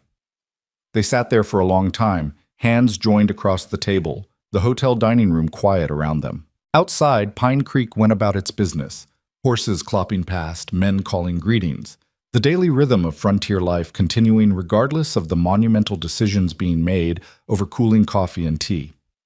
Finally, Evelyn spoke. Show me the ranch, tomorrow. I want to see where you live, how you live. I want to understand what I'd really be choosing. Tomorrow, Graham agreed. And Evelyn? Thank you. For what? For being brave enough to consider this, for seeing something worth trying in a broken-down rancher who'd forgotten how to hope. She stood, still holding his hand, and pulled him to his feet. They stood close, the table no longer between them, and she looked up into his face with fierce determination. You're not broken, Graham Lark. You're wounded, yes. Wary, certainly, but not broken. And maybe together we can both learn what it means to be whole. Then she kissed him, right there in the hotel dining room where anyone could see, and Graham kissed her back, no longer caring about propriety or gossip or what anyone might think. For the first time in 6 years, he was choosing something other than survival. He was choosing possibility, choosing risk, choosing to believe that maybe, despite all evidence to the contrary, love might actually be worth the cost. When they finally pulled apart, Martha Foster was watching from the kitchen doorway, a knowing smile on her weathered face. She nodded once, approving, then disappeared back into her domain. Tomorrow, Evelyn said again, her voice slightly breathless. Come at dawn. I want to see the sunrise from your land. Dawn it is. Graham left the hotel walking on air and dread in equal measure, his mind already racing ahead to tomorrow, to showing Evelyn his home, to the moment when reality would have its say about their impossible plans. But beneath the anxiety there was something else, a fragile, growing thing that felt dangerously like happiness. He spent the rest of the day preparing the ranch house, cleaning with an attention to detail he hadn't bothered with in years. He fixed the broken step on the porch, replaced the cracked window pane in the kitchen, put fresh linens on the spare bed in case she wanted to see where she might sleep. He was nervous as a schoolboy and felt foolish for it, but he couldn't help himself. This mattered. She mattered. And for the first time since his father died, the future felt like something more than just another season to survive. That night, he lay awake listening to the wind test the walls and thought about his mother's valley, about the way Evelyn had understood immediately why that place mattered. Thought about her standing in the avalanche's aftermath, shaken but unbroken. Thought about her voice saying, together, with conviction and hope. Maybe they would fail. Maybe Montana would prove too harsh, or the isolation too complete, or the weight of their respective wounds too heavy to carry together. Maybe this was the beginning of a heartbreak that would make his previous losses seem small by comparison. But maybe, just maybe, it was the beginning of something else entirely. Something worth the risk. Something his mother would have called a Christmas miracle, even though Christmas had come and gone and winter showed no signs of loosening its grip. Outside, snow began to fall again, and Graham watched it through the window until his eyes grew heavy and sleep finally claimed him. His last thought before darkness took him was of Evelyn's smile and the impossible promise of tomorrow. Dawn would come. She would come with it, and whatever happened after that, at least he would know he'd been brave enough to try. That had to count for something. Dawn came in shades of lavender and rose, painting the snow-covered rangeland in colors so delicate they seemed impossible in a place as harsh as Montana. Graham had been awake for an hour already, pacing the porch despite the cold, watching the road from Pine Creek with an anxiety that made him feel 17 again instead of 25. He changed his shirt twice, combed his hair more times than he cared to admit, and generally behaved like a fool over a woman he'd known less than a week. But she wasn't just any woman. She was Evelyn Hart, and somehow, in the space of those few days, she'd become the axis around which his world turned. He saw her coming while the sky was still more dark than light, a solitary figure on horseback moving through the pre-dawn gloom with confidence that spoke of growing familiarity with western trails. She'd borrowed men's clothes again, the same canvas trousers and wool coat she'd worn into the backcountry, and her hair was braided down her back. Even from a distance, Graham could feel his heart responding to her presence, that strange tightening in his chest that was equal parts hope and terror. She reached the house just as the sun broke over the eastern peaks, flooding the valley with golden light. Graham stepped down from the porch to help her dismount, and when his hands closed around her waist, he felt the rightness of it, the way their bodies already knew how to move together despite the newness of everything between them. "You came," he said, the words inadequate but all he could manage. "Did you think I wouldn't?" She looked up at him, her face glowing in the sunrise, and smiled. "I told you I wanted to see your land. I meant it." "Come on then." He took her horse's reins and led both animals toward the barn. "Let me show you the Circle L." He'd planned this out during his sleepless night, had mapped a route that would show her the ranch at its best while being honest about its challenges. They started with the barn, where his dozen head of cattle were already stirring, their breath fogging in the cold morning air. Evelyn moved among them without fear, running her hands over their flanks, asking intelligent questions about breeding and feed and winter survival rates. "They're beautiful," she said, pausing beside a young heifer. "Healthy looking. You take good care of them." "They're my livelihood. Taking care of them is taking care of myself." He showed her the hay stores, the grain bins, the careful systems he'd developed for winter feeding. "It's not much compared to Eastern operations, I know, but it's mine, free and clear. No debts, no obligations." "That matters," she said, and he could tell she understood the pride behind the words, the hard-won independence they represented. From the barn they walked to the house, and Graham felt his nervousness return as he opened the door and gestured her inside. This was it, the reality of what he was offering. A two-room cabin with a loft, spare and functional, nothing like the Philadelphia townhouse where she'd grown up. But Evelyn moved through the space with thoughtful attention, her artist's eye taking in details he'd stopped noticing years ago. The solid craftsmanship of his father's carpentry, the way morning light came through the east window and painted the rough wooden walls in gold. The shelf of his mother's books, still carefully preserved. The fireplace his grandfather had built from river stone. "It's honest," she said finally, turning to face him. "No pretense, no decoration for decoration's sake. Just what's needed to live and nothing more." Is that a good thing or a bad thing? She moved to the bookshelf, running her fingers over the spines. "It's honest," she repeated, "and I've spent too many years in places that valued appearance over substance. This place values substance. I can respect that." She pulled out a volume, his mother's copy of Wordsworth, and opened it carefully. On the flyleaf, in faded ink, was an inscription. "To Margaret, who understands that beauty exists even in wild places. With love, James." "Your father gave this to your mother," Evelyn said softly, "before they married, before she knew what wild places really meant." Graham took the book from her, stared at his father's handwriting. "I used to think it was a lie, that inscription, that he'd tricked her with romantic words and then brought her to a place that killed romance. But now I think maybe he really believed it. Believed that love and poetry could survive out here. Could they? She took the book back, held it like the precious thing it was. Did they survive for your parents? For a while. Maybe longer than I gave them credit for. He moved to the window, looked out at the land that had shaped and scarred him in equal measure.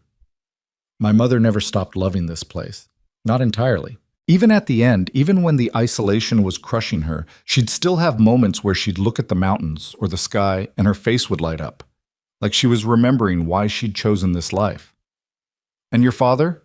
Did he still love her? Until the day he died. Maybe that's why he died. Walked out into that blizzard checking on cattle he could have checked the next morning. I think part of him wanted to follow her, wanted to stop fighting so hard to stay in a world where she didn't exist anymore. Evelyn set the book down and came to stand beside him at the window.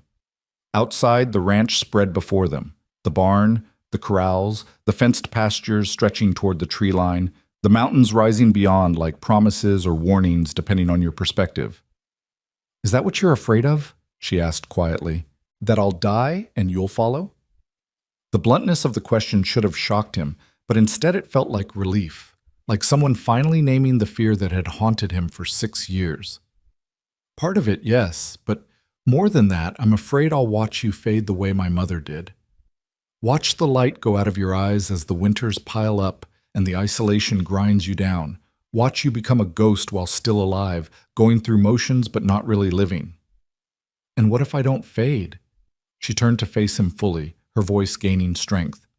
What if I'm stronger than your mother was? What if I thrive here instead of just surviving? Then I'd be the luckiest man in Montana. He met her gaze, forced himself to be as honest as she was being. But I'd still be terrified every single day that I'd wake up and find it had all been temporary. That you'd realized you'd made a mistake and there was nothing I could do to fix it. Graham. She took his hands, held them between her own. I can't promise I won't have doubts. I can't promise every day will be easy or that I'll never miss Philadelphia or that this will be some perfect frontier fairy tale.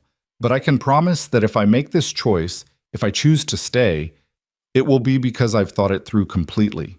It won't be impulse or romance or running away from my old life. It will be a conscious decision to build a new life, here, with you. When will you know? The question came out rough, desperate. When will you be sure? I don't know. She squeezed his hands. That's why I'm here. To see everything, understand everything, before I make a choice that will affect the rest of both our lives.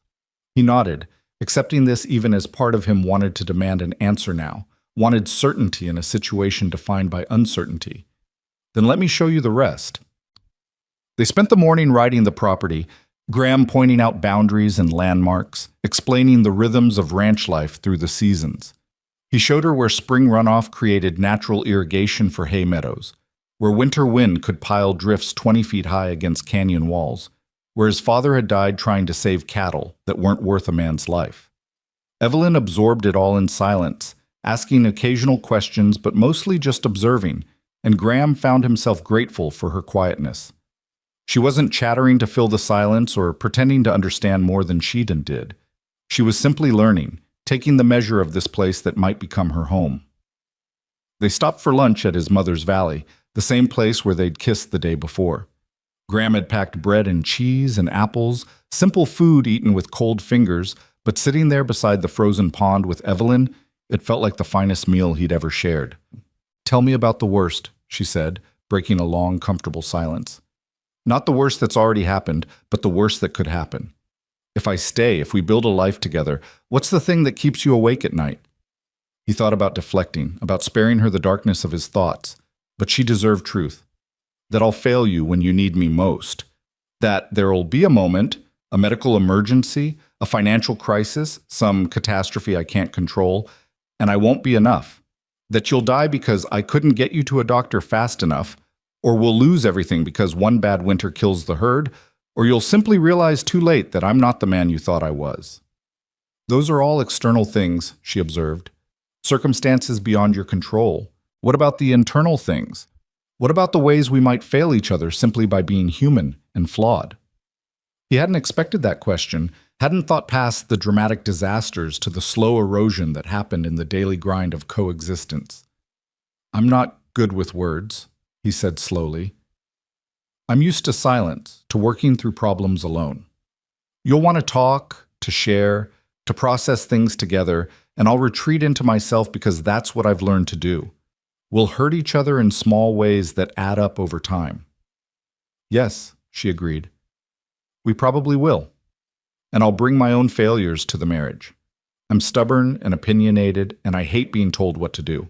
I'll push when you need space and demand explanations when you have none to give. I'll compare Montana to Philadelphia in moments of weakness and make you feel like you're not enough, even when you are. So why are we even considering this? The question burst out of him, frustration and fear tangled together. If we can see all the ways it might fail, all the pain we might cause each other, why not just stop now before we're in too deep?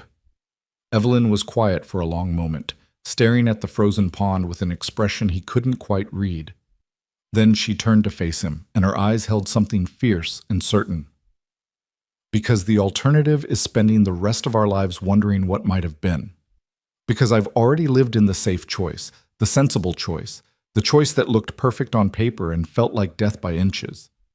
And because despite everything, despite the fear and the uncertainty and the very real possibility of failure, when I imagine my future, you're in it. This place is in it. And the not knowing doesn't scare me as much as the thought of never trying. Graham felt something crack open in his chest, some final wall he'd been holding up against hope and possibility. I don't know how to do this, he admitted. How to love someone without being terrified of losing them. How to let someone in without feeling like I'm giving them the power to destroy me. Neither do I, she said. But maybe we can figure it out together. Maybe that's what love is. Not the absence of fear, but the choice to move forward despite it. He kissed her then, there beside his mother's frozen pond, and it felt different from their first kiss in the valley. That one had been born of relief and survival and the shock of unexpected connection. This one was a choice, conscious and deliberate, a stepping forward into unknown territory with eyes wide open. When they pulled apart, both breathing hard in the cold air, Graham made a decision. There's one more place I need to show you, the hardest place. They rode northwest, climbing into the hills beyond the ranch's main pastures. The snow was deeper here, the trees closer together, the trail barely visible. But Graham knew the way by heart. He'd ridden it once a year, every year since his father's death. The grave was simple, just a marker of river stone with his father's name and date scratched into the surface, weathered by 6 years of Montana weather. Beside it, a smaller marker for his mother, even though she was actually buried in the Pine Creek Cemetery. Graham had placed it there so they could be together in this spot his father had loved, a ridge that overlooked the entire valley. Evelyn dismounted and stood before the graves in silence. Graham watched her, waiting for her reaction, needing to see how she responded to this tangible reminder of all the grief and loss that had shaped him. Finally, she spoke. You come here often. Once a year, on the anniversary of my father's death. Why not more often? Because it hurts, he said simply. Because standing here reminds me of everything I lost and everything I'm afraid to lose again. But you brought me here anyway. Yes. Why? He moved to stand beside her, both of them looking down at the simple markers. Because if you're going to choose this life, you need to understand all of it, not just the beautiful valleys and the magnificent views, but the graves too, the cost, the price Montana extracts from everyone who tries to make a life here. Evelyn reached down and brushed snow from his mother's marker, her touch gentle and reverent. Margaret Lark. She was how old when she died? 36. The same age I'll be in 10 years. She looked up at him. Is that what you see when you look at me? Your mother's fate waiting to repeat itself? Sometimes, he admitted. More often than I want to. Then I need you to hear this, Graham, and really understand it. She stood and took both his hands in hers, her grip firm and steady. I am not your mother. I won't pretend the similarities aren't there. We're both Eastern women choosing Montana, both leaving comfortable lives for something harder and more real. But the circumstances are different. I'm choosing this with full knowledge of the cost. I've seen your mother's valley and your father's grave. I've ridden through avalanche country and slept in line cabins and felt what Montana winter really means. I'm not a young bride being swept away by romance. I'm a grown woman making an informed decision. People change, he said. Circumstances change. What feels possible at 24 might feel impossible at 36. You're right, and I might reach 36 and regret every choice I've made. Or I might reach it and look back with gratitude at the life I've built. She moved closer until they were standing toe-to-toe in the snow. But Graham, the same is true of any life, anywhere. I could stay in Philadelphia and be hit by a carriage next year. I could marry some wealthy merchant and die in childbirth. I could live to be 90 and spend every day regretting the chances I didn't take. There are no guarantees, not in Montana and not anywhere else. At least in Philadelphia, you'd have doctors and hospitals and die of boredom and suffocation, she interrupted. Graham, you keep talking about survival like it's the highest goal, but I don't want to just survive. I want to live, really live, in a place that demands everything I have to give and rewards me with something real in return, even if it's hard, even if it's dangerous, even if I only get 10 good years instead of 50 mediocre ones. He stared at her, this woman who kept surprising him with her strength and clarity, and felt his carefully constructed arguments crumbling. You terrify me, he said honestly. Good. She smiled, fierce and beautiful. You should be terrified. I'm asking you to trust me with your heart after years of protecting it. I'm asking you to believe in a future you've spent 6 years convinced was impossible. That's terrifying for both of us. What if I can't? The question came out barely above a whisper. What if I'm too damaged, too wary, too broken by loss to be what you need? Then we'll fail, she said simply. We'll try our best and we'll fail, and it will hurt like hell, and we'll both be worse off than if we'd never met. But at least we'll have tried. At least we'll know we were brave enough to reach for something real instead of settling for safe. Graham looked past her to his parents' graves, those simple stone markers that represented every fear he carried. His mother had tried. His father had tried. They'd loved each other fiercely, and it hadn't been enough to overcome Montana's brutality. What made him think he and Evelyn would fare any better? But then he thought about the past few days, about her calm competence on the trail, her determination in the face of the avalanche, her clear-eyed assessment of what life on the Circle L would really mean. She wasn't his mother, fragile and ultimately unprepared despite her best intentions. She was something else entirely, something stronger and more resilient than he'd given her credit for. My mother loved wildflowers, he heard himself saying. Every spring she'd plant them around the house, even though she knew the deer would eat them. My father would tell her she was wasting her time, that Montana wasn't meant for delicate things. But she'd do it anyway, and for a few weeks every May the house would be surrounded by color and beauty. What happened to them? The flowers? After she died, they kept coming back. Turns out some of them had taken root deep enough to survive on their own. They're still there, around the house. I see them every spring, and I think about her, about how she refused to let Montana turn everything gray and colorless. Evelyn understood what he was really saying, could see it in the way her expression softened. She was stronger than you thought. Yes, and I've spent 6 years believing she wasn't, believing Montana killed her when maybe it was just her time. Maybe she would have died at 36 no matter where she lived, and at least this way she got to spend her years somewhere beautiful, somewhere she chose, with someone she loved. Is that what you really believe? Or just what you want to believe? I don't know. He pulled her close, wrapped his arms around her, needing the warmth and solidity of her presence. But I'm starting to think it doesn't matter. Whether Montana killed her or just failed to save her, the result was the same. And spending my life afraid of that result isn't protecting me, it's just making me half alive. But they stood there in the snow, holding each other beside the graves of his parents, and Graham felt something shift inside him. Not a healing. He wasn't naive enough to think one conversation could undo 6 years of grief and fear, but a loosening, a willingness to consider the possibility that maybe the past didn't have to dictate the future. I want to try, he said into her hair. I want to believe we can make this work. But I need time, Evelyn. I need time to learn how to trust again, how to let someone in without waiting for them to leave. I know. She pulled back to look at him. And I need time too. Time to see more of Montana, to experience life here beyond a few days on the trail. Time to be absolutely certain before I make a choice that will affect both of us. How much time? Your uncle's business will keep him here through New Year's, she said. Let's use that time. Let me spend days at the ranch, learning the work and the rhythm of life here. Let me meet the townspeople, see Pine Creek in winter, understand what community means in a place like this, and let you get to know me beyond the romance of survival and shared danger. Let's see if what we feel is real enough to build a life on. It was sensible, pragmatic, exactly the kind of plan that should have reassured him.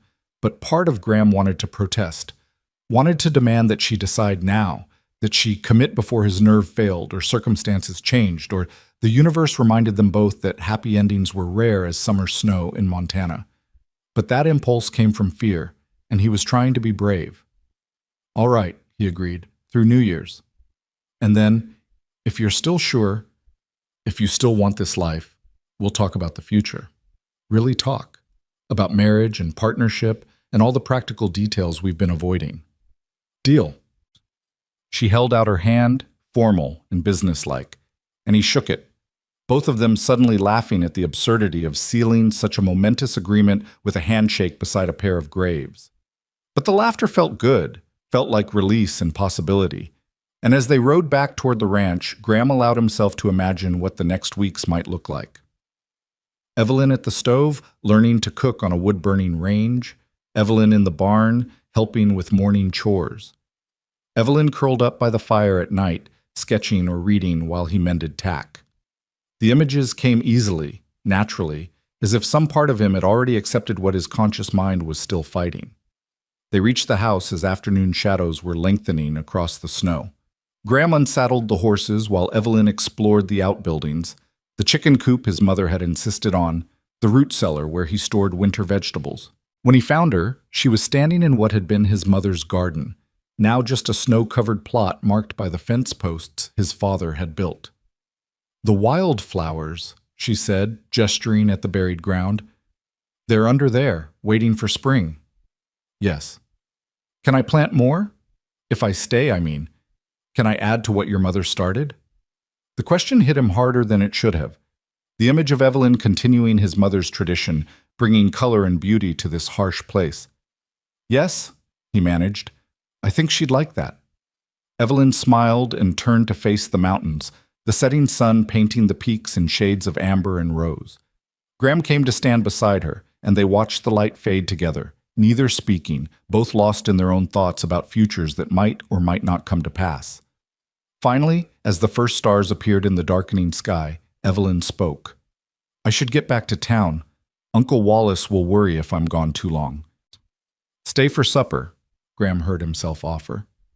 "Nothing fancy, just beans and cornbread, but it would give you a sense of what an ordinary evening looks like here." She hesitated, and he could see the calculation in her eyes. Staying would mean riding back to Pine Creek in the dark, would mean further fuel for the town gossips, would mean crossing another invisible line in their tentative courtship. "All right," she finally said. "I'll stay for supper." They worked together in the small kitchen, Evelyn taking direction but adding her own touches, turning his sparse ingredients into something more substantial than he would have managed alone. And there it was, the domestic scene he'd been imagining, made real.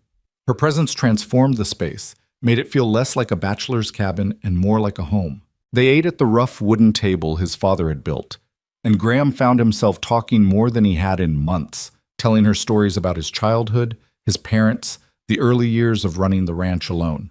And she shared her own stories, about growing up in Philadelphia society, about her mother's death and its aftermath, about the slow suffocation of living a life other people had planned for her.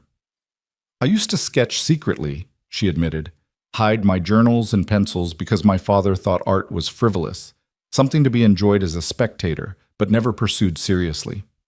When I finally showed him my work, hoping he'd see it as valuable, he offered to pay for lessons so I could develop some polish and be more interesting at parties. That must have hurt. It did. But it also showed me that staying in that world meant making myself smaller, dimming my own light to make others comfortable. And I couldn't do it anymore. Couldn't spend my whole life being decorative and deferential and dead inside." "Is that why you said yes when your uncle invited you west?" "Part of it. but also because I wanted to see if there was a version of myself I hadn't discovered yet, a version that existed outside the expectations and limitations of the world I grew up in. She met his eyes across the table. I think maybe I'm finding her here. Graham felt his throat tighten with emotion he couldn't quite name. I'm glad, he said simply, and meant it with every fiber of his being.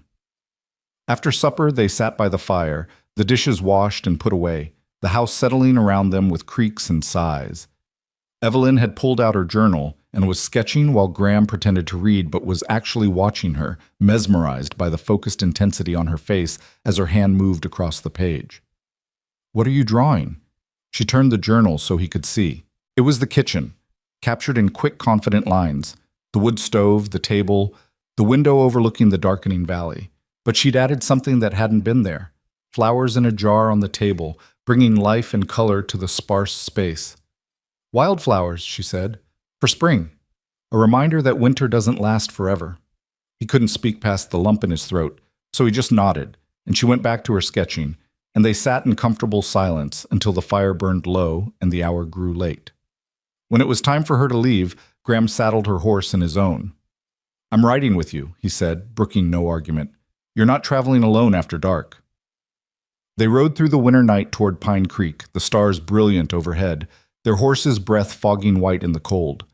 When they reached town, Graham accompanied her all the way to the hotel, helped her dismount, stood with her on the boardwalk in the lamplight. Thank you, she said, for today, for showing me everything, the beautiful and the hard, for trusting me enough to be honest. Thank you for not running when you saw what you'd really be choosing. She laughed softly. The day's not over yet. Give me time to process everything, and I might still come to my senses. If you do, I'll understand. I know you will. That's part of what makes this so hard. She reached up and touched his face, the gesture already familiar. You'd let me go without a fight, wouldn't you? If I decided this was too much, too hard, too impossible. Yes, he admitted, because keeping you here against your will, against your better judgment, would just be repeating my father's mistake. I won't do that to you. What if I want you to fight for me? What if I need to know that you want this badly enough to argue when I have doubts? The question caught him off guard. I don't know how to do both. Let you choose freely and fight for you to stay. They seem like opposite things. Maybe they are, or maybe the real skill is knowing which one is needed when. She smiled up at him. We're going to get this wrong sometimes, Graham. We're going to hurt each other and misunderstand each other and fail each other in ways we can't even anticipate yet. And we need to be okay with that. Need to promise we'll keep trying even when it's messy and difficult. I can promise that, he said. I can promise I'll try, even when I fail, even when I want to retreat into silence and self-protection. I'll keep trying. Then that's enough. For now, that's enough. She kissed him goodnight there on the hotel boardwalk, and Graham rode back to the Circle L with his heart full of hope and terror in equal measure. The next weeks would tell him whether this fragile, impossible thing between them could survive the test of time and reality. Whether love, if that's what this was, could take root deep enough to weather Montana's storms. He thought about his mother's wildflowers still coming back year after year despite the deer and the drought and the killing frosts. Thought about her refusal to let Montana make everything colorless, her insistence on beauty even when beauty seemed impossible. Maybe that was the lesson he'd been too blind to see. Not that loving in Montana was foolish or doomed, but that it required the same stubborn determination as everything else worth having in this harsh land. The willingness to plant beauty knowing it might not survive, but planting it anyway because the alternative was a world with no color at all. When he reached the ranch, the house felt different than it had that morning. Less like a tomb of memories and more like a place where the future might actually happen. He built up the fire and sat at the table with a cup of coffee, and in the flickering light he could almost see her there. Evelyn with her journal, her fierce determination, her refusal to settle for half-lived life. The next weeks would be hard, would test them both in ways neither could fully anticipate. But for the first time in 6 years, Graham Lark was willing to believe that maybe, just maybe, the hardest things were also the things most worth fighting for. Outside, snow began to fall again, soft and silent, covering the world in white. But inside the Circle L ranch house, surrounded by his parents' memories and the ghost of a future not yet realized, Graham felt something he'd thought was lost forever. He felt hope. The days between Christmas and New Year's passed in a rhythm that felt both achingly slow and impossibly fast. Evelyn came to the Circle L each morning just after dawn, arriving with the first light and staying until the winter sun began its early descent toward the western peaks. Graham watched her learn the ranch with the same focused intensity she brought to everything, studying the cattle's behavior, mastering the intricacies of the wood stove, absorbing the 100 small skills that made the difference between comfort and misery in Montana winter. But it was the moments between the work that lodged themselves in Graham's memory with startling clarity. The way she laughed when one of the heifers butted her affectionately, nearly knocking her into the snow. The fierce concentration on her face as she learned to throw hay bales, her city-bred muscles adapting to ranch work with surprising speed. The quiet evenings by the fire when she'd sketch while he read aloud from his mother's books. Their voices filling the cabin with something that felt dangerously close to belonging. On the fourth day she arrived with news that made Graham's stomach clench with anxiety he couldn't quite suppress. "Uncle Wallace closed the deal on the timber tracts yesterday," she said, brushing snow from her coat as she entered the house. "He'll be heading back to Philadelphia in 3 days, the day after New Year's." Graham set down the coffee pot with careful precision, buying himself time to process what she'd just said. 3 days. 3 days and Wallace Hart would leave Pine Creek, and the question of whether Evelyn would leave with him would finally demand an answer. "That's good," he managed. "I mean, good for his business." "Graham." She crossed the room and took his hands, her touch warm despite the cold morning. "We need to talk about this. Really talk. Not dance around it the way we've been doing." "I know." "Do you? Because every time I try to bring up the future, you change the subject or find some urgent ranch task that needs attention." There was no accusation in her voice, just gentle insistence. "We have 3 days. 3 days to figure out if what we feel is real enough to build a life on, or if it's just the romance of shared danger and winter isolation."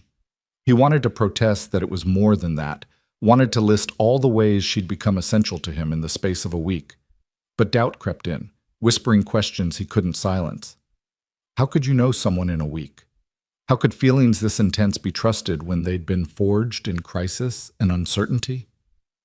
As if reading his thoughts, Evelyn continued, "I've been thinking about what you said at your parents' graves, about needing time to learn how to trust again. And I realize we haven't had that time. We've had intensity and danger and these stolen hours, but we haven't had the mundane testing that really tells you if something will last. So what are you saying?" "I'm saying I need to know if this is real. If you're asking me to stay because you genuinely want to build a life with me, or because you're lonely and I'm convenient and the timing happened to align." She held his gaze unflinching. "And you need to know the same about me. If I'm staying for you, or if I'm running away from Philadelphia and you just happen to be here." The honesty of it felt like a punch to the chest, but Graham recognized the truth in her words. "How do we figure that out in 3 days?" "We stop being careful. We stop dancing around the hard questions and we ask them.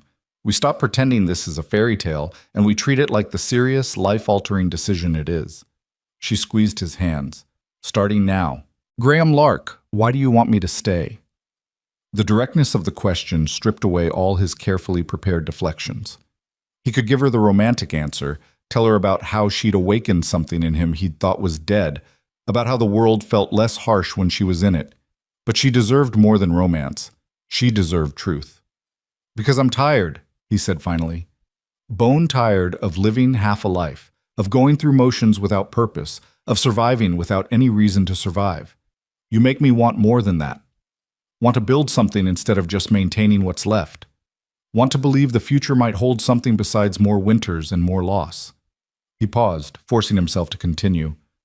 "But I'm also afraid that's not enough. That wanting something and being capable of sustaining it are two different things, and I've spent 6 years proving I'm good at survival but terrible at connection." "That's honest." She didn't look away, didn't flinch from his admission. "My turn.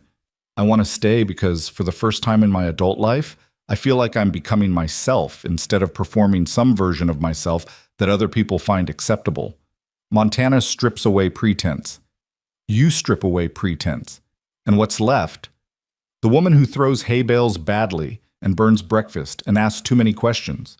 That woman feels more real than anyone I've been in Philadelphia. But I'm also afraid I'm romanticizing hardship, that I'm confusing the thrill of something new and challenging with genuine desire to make this my life. That 6 months from now, when the novelty wears off and it's just cold and hard and lonely, I'll resent you for not talking me out of it. They stood there in the morning light, hands joined, both their fears laid bare between them. It should have felt like an ending, like the moment where common sense prevailed and they acknowledged the impossibility of what they'd been considering. Instead, it felt like the first honest conversation they'd had, the first time they'd stopped performing and just been. "So what do we do?" Graham asked. "We test it. Today, right now, we stop being romantic, and we be practical. You tell me everything that's hard about this life, all the ways I'll struggle and fail and regret, and I'll tell you all the ways I'll make your life more complicated, all my flaws and failures and the baggage I'm bringing with me. And then, if we both still want this, we'll know it's real." Graham felt something between them shift, like they'd stepped onto more solid ground after weeks of walking on ice. "All right, let me start with winter." He spent the next hour painting an unflinching picture of Montana winters, the isolation that could go weeks without seeing another human face, the cold that could kill in minutes if you weren't careful, the darkness that set in by 4 in the afternoon and didn't lift until 8 in the morning. He told her about cabin fever, about the way silence could become oppressive, about the bone-deep exhaustion of fighting weather and wolves and equipment failure with no one to help and no guarantee of success. "Some winters we'll lose cattle," he said bluntly. "Animals I've raised from calves will freeze or starve or get taken by predators, and there won't be anything I can do about it. And the money they represent will be gone, which means tighter belts and harder choices. You'll go to bed hungry sometimes. You'll wear the same dress until it falls apart because we can't afford new fabric. You'll watch me work until I'm too exhausted to speak and know there's nothing you can do to make it easier." Evelyn listened without interrupting, her face serious but not frightened. When he finished, she nodded slowly. "My turn. I'm stubborn to the point of stupidity sometimes. I'll insist on doing things my way even when your way is better, because admitting I'm wrong feels like admitting weakness. I'll get frustrated with your silences and push for conversation when you need space, and then resent you for not opening up when I finally give you that space." She took a breath and continued. "I'm also afraid of medical things. Blood, broken bones, serious illness. They terrify me. If something happens to you, if you're hurt or sick, I might freeze instead of helping. And I'll hate myself for it, but the fear might be stronger than my determination to overcome it." "That's not a character flaw," Graham said gently. "That's human." "Maybe, but it's something you need to know. Out here, where the nearest doctor is 6 miles away and might not be able to come in bad weather, my fear could cost lives." She met his eyes. "I need you to understand that I might not be brave when it matters most, that the strength you've seen in me might fail at a critical moment." They continued like that through the morning, trading uncomfortable truths like cards in a high-stakes game. Graham told her about his temper, about how frustration sometimes made him say things he didn't mean and couldn't take back, about his tendency to withdraw when things got hard, to solve problems alone, even when partnership would be wiser, about the nightmares he still had about finding his father frozen in the snow, and how some mornings he woke up expecting everyone he cared about to be dead. Evelyn matched him truth for truth, admitting to her own darkness, the depression that sometimes swallowed her for days, making even simple tasks feel insurmountable. The way she sometimes compared people to her dead mother and found them wanting, including herself. The fear that she was fundamentally unlovable, that anyone who really knew her would eventually leave. By noon they were exhausted, wrung out from honesty, sitting at the kitchen table with cold coffee and the weight of everything they'd admitted hanging heavy between them. It should have driven them apart, this catalog of flaws and fears. Instead, Graham felt closer to her than he'd felt to anyone in years, because she'd seen the worst of him, really seen it, not the romantic notion of a brooding cowboy, but the broken reality of a man still learning how to be human, and she hadn't run. I have one more question, Evelyn said finally, her voice quiet but steady. And I need you to answer honestly, even if you think the answer will hurt me. All right. Do you love me? Not the idea of me, not the possibility of what we could be, but me, flawed and fearful and stubborn, the actual woman sitting across from you right now? The question hung in the air like a challenge and a plea. Graham looked at her, really looked, taking in the tired circles under her eyes from too many early mornings, the calluses forming on her hands from ranch work, the way her hair was coming loose from its braid. She wasn't the polished Eastern lady who'd stepped off the stagecoach a week ago. She was rumpled and real and more beautiful than anything he'd ever seen. I don't know it, he said, and watched her flinch before he continued. I don't know if what I feel is love or need or just desperate hope that maybe I can have something good after years of loss. I don't trust my own emotions enough to label them confidently, but I know that when you're here, the world makes more sense. I know that I think about your happiness more than my own comfort. I know that the thought of you leaving makes me feel like I'm losing something essential, like a limb or a lung or some vital piece of myself. He reached across the table and took her hand. And I know that whatever this is, love or the beginning of love or something that hasn't been named yet, it's real enough that I'm willing to risk everything to find out where it leads. Is that enough for you? Can you build a life on, I don't know, but I'm willing to try? Tears tracked down her cheeks, but she was smiling. Yes, because that's my answer too. I don't know if I love you, Graham. I think I might, or I'm falling toward it, or I'm already there and too frightened to admit it. But I know that being here feels like breathing after years of suffocation. I know that working beside you feels like partnership in a way nothing in Philadelphia ever did. I know that when I imagine my future, you're in every version of it that doesn't feel like death. So what do we do with that? We take a leap of faith. She squeezed his hand. We stop waiting for certainty that will never come, and we choose each other anyway. We commit to trying, to failing, to getting back up and trying again. We build something real out of imperfect materials and hope it's strong enough to weather whatever storms come. Graham felt his chest tighten with emotion too large for words. You're sure? Because once you make this choice, once you stay, I'm going to hold on to you with everything I have. I'm going to fight for us even when it's hard, even when you have doubts, even when Montana makes you question everything. You need to be sure you want that kind of commitment from someone as broken as me. I'm sure. Her voice was steady, certain in a way that cut through all his remaining doubts. I'm choosing this. I'm choosing you. I'm choosing Montana and the Circle L and whatever future we can build together. Not because it's easy or safe or what I'm supposed to do, but because it's real. Because you're real. Because a hard life lived authentically is worth more than a comfortable life lived as someone else's idea of who I should be. They stood simultaneously, coming together in the middle of the kitchen with a force that spoke of desperation and relief and the terror of choosing uncertain happiness over safe misery. Graham kissed her like a drowning man finding air, and she responded with equal intensity, both of them pouring weeks of careful restraint into this moment of commitment. When they finally pulled apart, both breathing hard, Graham rested his forehead against hers. We should tell your uncle. Give him time to adjust to the idea before he leaves. He already knows. At Graham's surprised look, she smiled. I told him yesterday after he closed the timber deal. Told him I was staying in Montana, that I'd found something here worth more than anything waiting for me in Philadelphia. What did he say? He said he'd seen it coming since the day we rode back into Pine Creek after the avalanche.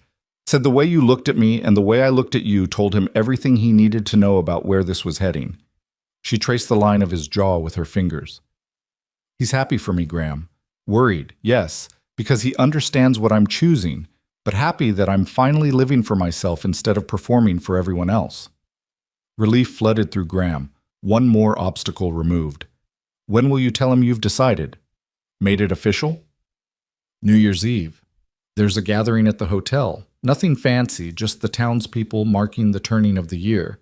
We'll tell him then, in front of witnesses, so it's real and binding and there's no taking it back in a moment of fear. That's 2 days away. I know. 2 days to finish testing this, to make absolutely certain we're not making a terrible mistake. She pulled back to look at him seriously. Graham, I need you to understand something. When I commit to this, when I publicly choose to stay, there's no going back. My reputation in Philadelphia will be ruined. Respectable women don't run off to Montana with cowboys they barely know. My father will likely disown me. I'll be burning bridges that can't be rebuilt. I know, and I'll spend the rest of my life trying to be worth that sacrifice. Don't. Her voice was sharp, stopping him. Don't make it about being worthy or earning my choice or any of that romantic nonsense. I'm not a prize you won or a burden you're taking on. I'm a partner making the same leap you are, with the same risks and the same potential for failure. We're equals in this, Graham. We have to be, or it won't work. He'd never loved her more than in that moment, standing in his kitchen with her hair a mess and her eyes fierce with determination. Equals, he agreed. Partners. Whatever comes, we face it together. The next 2 days passed in a blur of preparation and nervous anticipation. Evelyn spent time with her uncle, helping him finalize business and pack for his return journey. Graham worked the ranch but found his thoughts constantly drifting to New Year's Eve, to the moment when their private understanding would become public commitment. The town would talk, he knew, would speculate and gossip, and probably place bets on how long an Eastern lady would last on a hardscrabble ranch. But for the first time in 6 years, Graham found he didn't care what people thought. Let them talk. He and Evelyn knew what they were building, and that was enough. New Year's Eve arrived with crystalline clarity, the kind of day that made Montana look like something from a storybook, all sparkling snow and blue sky, and mountains painted in shades of white and gray. Graham dressed carefully, wearing his good shirt and the jacket his mother had made him wear to church on Christmas when he was young. He felt foolish for caring about appearance, but tonight mattered.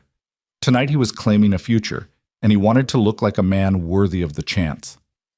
The hotel's dining room had been transformed for the occasion, tables pushed back to create space for dancing, lamps burning bright against the darkness, the smell of pine boughs and cider filling the air.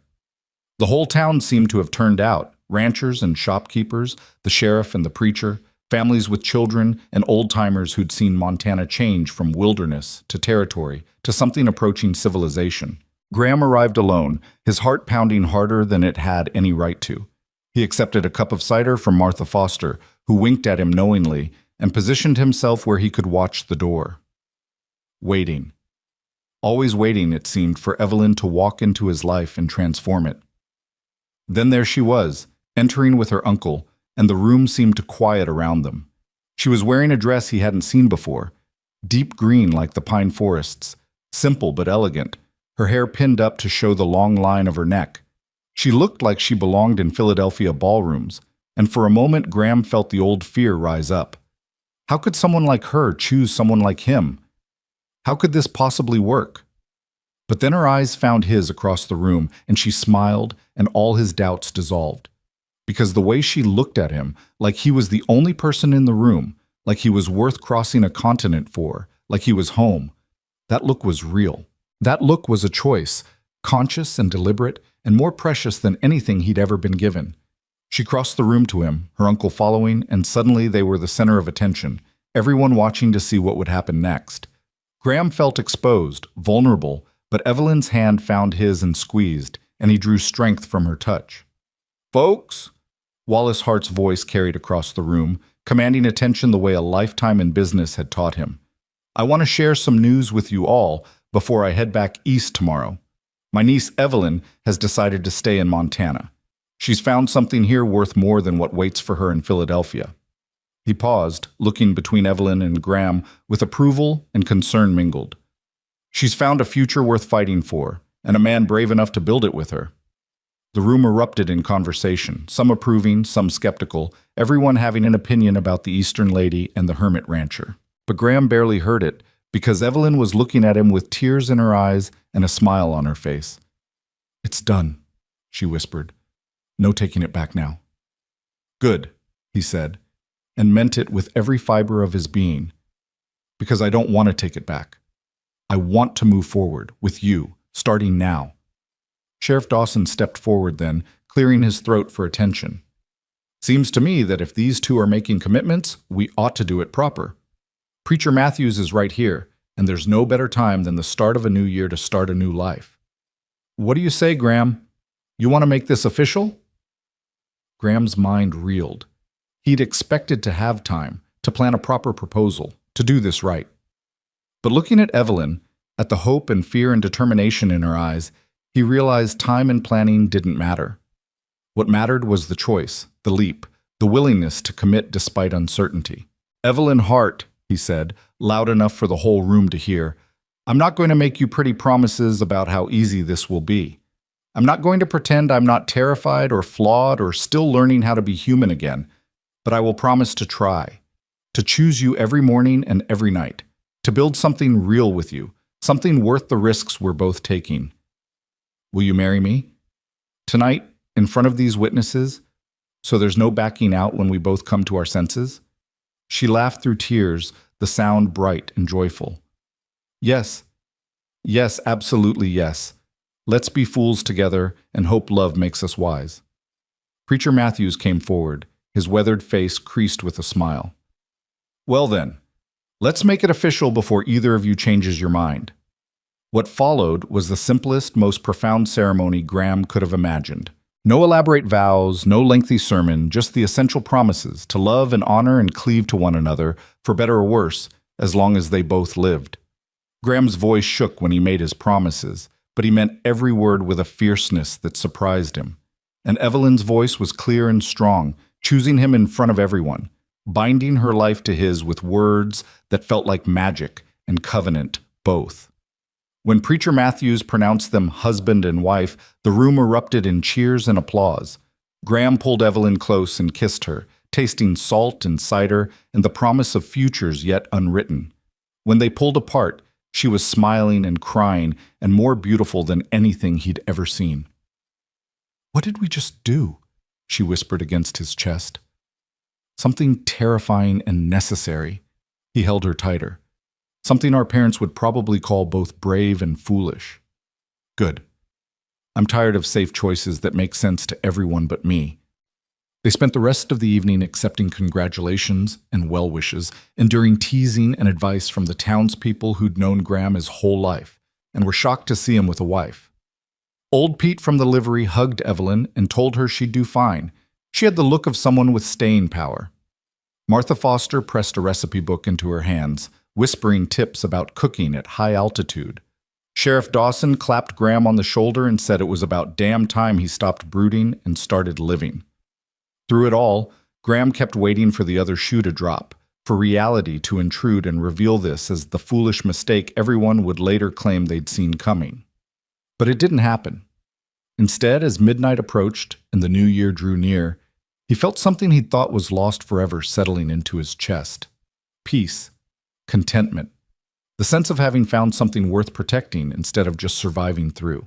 When midnight came, the room counted down together, voices rising in unison until the new year arrived with shouts and embraces, and the sound of pots being banged together outside.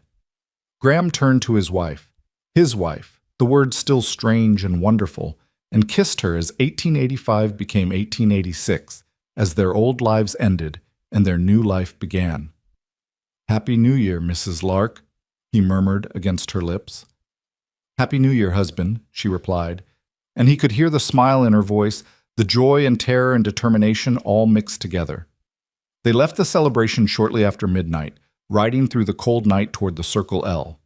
Snow began falling as they traveled, soft flakes catching in Evelyn's hair and melting on her cheeks. When they reached the ranch, Graham helped her down from her horse, and they stood for a moment looking at the house, this place that was now their home instead of his solitary refuge. "It's not much," he said, suddenly nervous about what she must be thinking, comparing this rough cabin to the Philadelphia townhouse she'd left behind. "It's perfect," she said simply. "It's ours." They went inside together, Graham building up the fire while Evelyn explored with new eyes, seeing the space not as a visitor but as a resident. She touched his mother's books, examined the cooking implements, tested the chair by the fire. Graham watched her, still half expecting her to realize what she'd given up and break down in tears or recriminations. Instead, she turned to him with a smile. "Show me where you keep the coffee. I'm going to need to know these things if I'm going to be a proper ranch wife." "There's nothing proper about this," Graham said, crossing to her. "Nothing traditional or sensible or even remotely wise. We got married after knowing each other a week. We're basing our entire future on feelings we can't name and faith we barely have. I know. She pulled him close, her arms wrapping around his waist. Isn't it wonderful? He laughed then, really laughed, and pulled her toward him for a kiss that tasted like snow and promise and the terrifying beauty of new beginnings. When they pulled apart, he rested his forehead against hers and spoke words he'd thought he'd never say again. I love you, Evelyn Lark.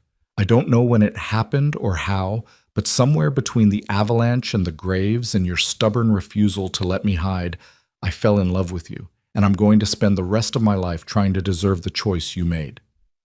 I love you too, she whispered back. And you already deserve it, Graham. You deserve happiness and partnership and someone who sees you clearly and loves you anyway. We both deserve this. We both deserve a chance at something real. They stood there in the firelight, two broken people who'd somehow found wholeness in each other, and Graham felt his mother's presence like a blessing. She would have loved Evelyn, he realized, would have seen in her the same strength and determination that had brought her west all those years ago, would have approved of this leap into uncertainty, this choice of hard authenticity over comfortable pretense. The winter stretched ahead of them, long and testing and full of challenges neither could fully anticipate. There would be hard days, Graham knew, days when the isolation felt crushing and the work felt endless and they'd both question whether this impossible gamble would pay off. Days when his silence would hurt her and her expectations would frustrate him, and they'd have to relearn how to be partners instead of just two people sharing space. But there would also be good days. Spring days when wildflowers would bloom around the house, continuing his mother's tradition and making it their own. Summer days spent working together, building the ranch into something sustainable and real. Fall days watching the aspens turn gold and feeling grateful for the harvest they'd brought in together. And winter days like this one, wrapped in each other's warmth while the Montana cold tested their walls and found them strong. Months later, as Graham had envisioned during those uncertain days before New Year's, wildflowers did bloom around the Circle L porch. Evelyn had ordered seeds from a catalog, had studied his mother's planting patterns, had added her own touches to create something that honored the past while embracing the future. Graham would come in from working the cattle and find her there, kneeling in the dirt with her hands in the soil, coaxing beauty from the harsh Montana ground. One evening in late May, when the world was green and gold and the winter's hardships felt distant, Graham stood on the porch watching her work. She'd taken to ranch life with the same fierce determination she brought to everything, mastering skills that had taken him years to learn, bringing efficiency and organization to aspects of the operation he'd been too stubborn to improve. She'd been right about the partnership. She wasn't decorative or delicate or any of the things he'd feared. She was strong and capable and more essential to the ranch's success than he could have imagined, more essential to his happiness than he'd dared to hope. She looked up and caught him watching, and her face transformed with a smile that still made his chest ache. "Come see," she called. "The lupines are finally blooming." He went to her, knelt beside her in the dirt, and looked at the purple flowers nodding in the evening breeze. "They're beautiful." "Your mother would have loved them," Evelyn said, leaning against his shoulder. "I wish I could have known her, could have thanked her for raising a son stubborn enough to survive and brave enough to love again." "She would have loved you," Graham said, pulling her close. "Would have seen what I was too blind to see at first, that strength comes in many forms, and sometimes the bravest thing is choosing an uncertain future over a safe past. Do you regret it?" The question was soft, vulnerable. "Choosing me? Letting me stay?" Graham thought about the past months, the hard days and the good ones, the arguments and the reconciliations, the slow building of something real and lasting. Thought about waking up each morning with Evelyn beside him, about the way the house felt like a home instead of a tomb, about the future that stretched ahead of them full of possibility instead of just more winters to survive. "Not for a second," he said, and meant it absolutely. "You made my Christmas wish come true, Evelyn, the one I didn't know I had, the wish for something worth living for instead of just surviving through." She turned in his arms and kissed him there among the wildflowers, and Graham felt the rightness of it settle into his bones. This was what his mother had tried to show him all those years ago, standing beside the frozen pond and insisting that even winter couldn't kill beauty, that love was worth the risk, worth the pain, worth the uncertainty, because without it, Life was just an endless series of seasons to be endured rather than experienced.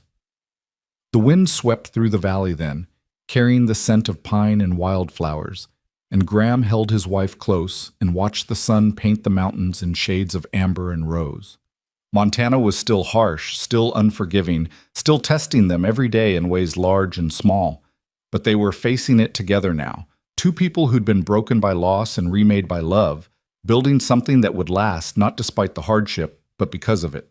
Because the things worth having, Graham had learned, were the things you had to fight for. The things that demanded everything and gave back more than you'd ever imagined. The things that scared you and challenged you and made you better than you'd been alone. And Evelyn Hart, now Evelyn Lark, his wife, his partner, his Christmas miracle, was worth every risk, every fear, every leap of faith it had taken to find her.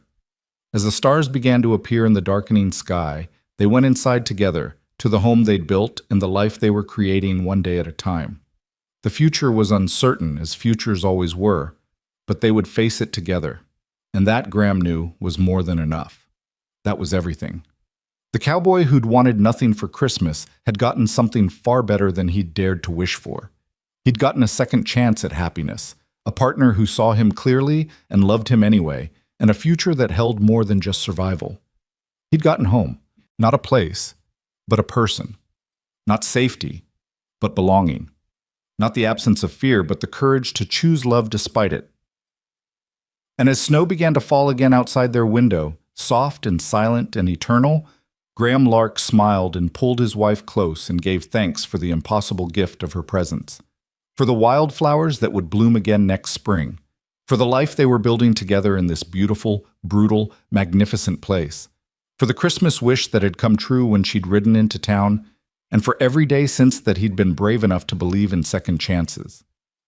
Outside, Montana stretched vast and indifferent, winter giving way to spring, seasons turning as they always had and always would.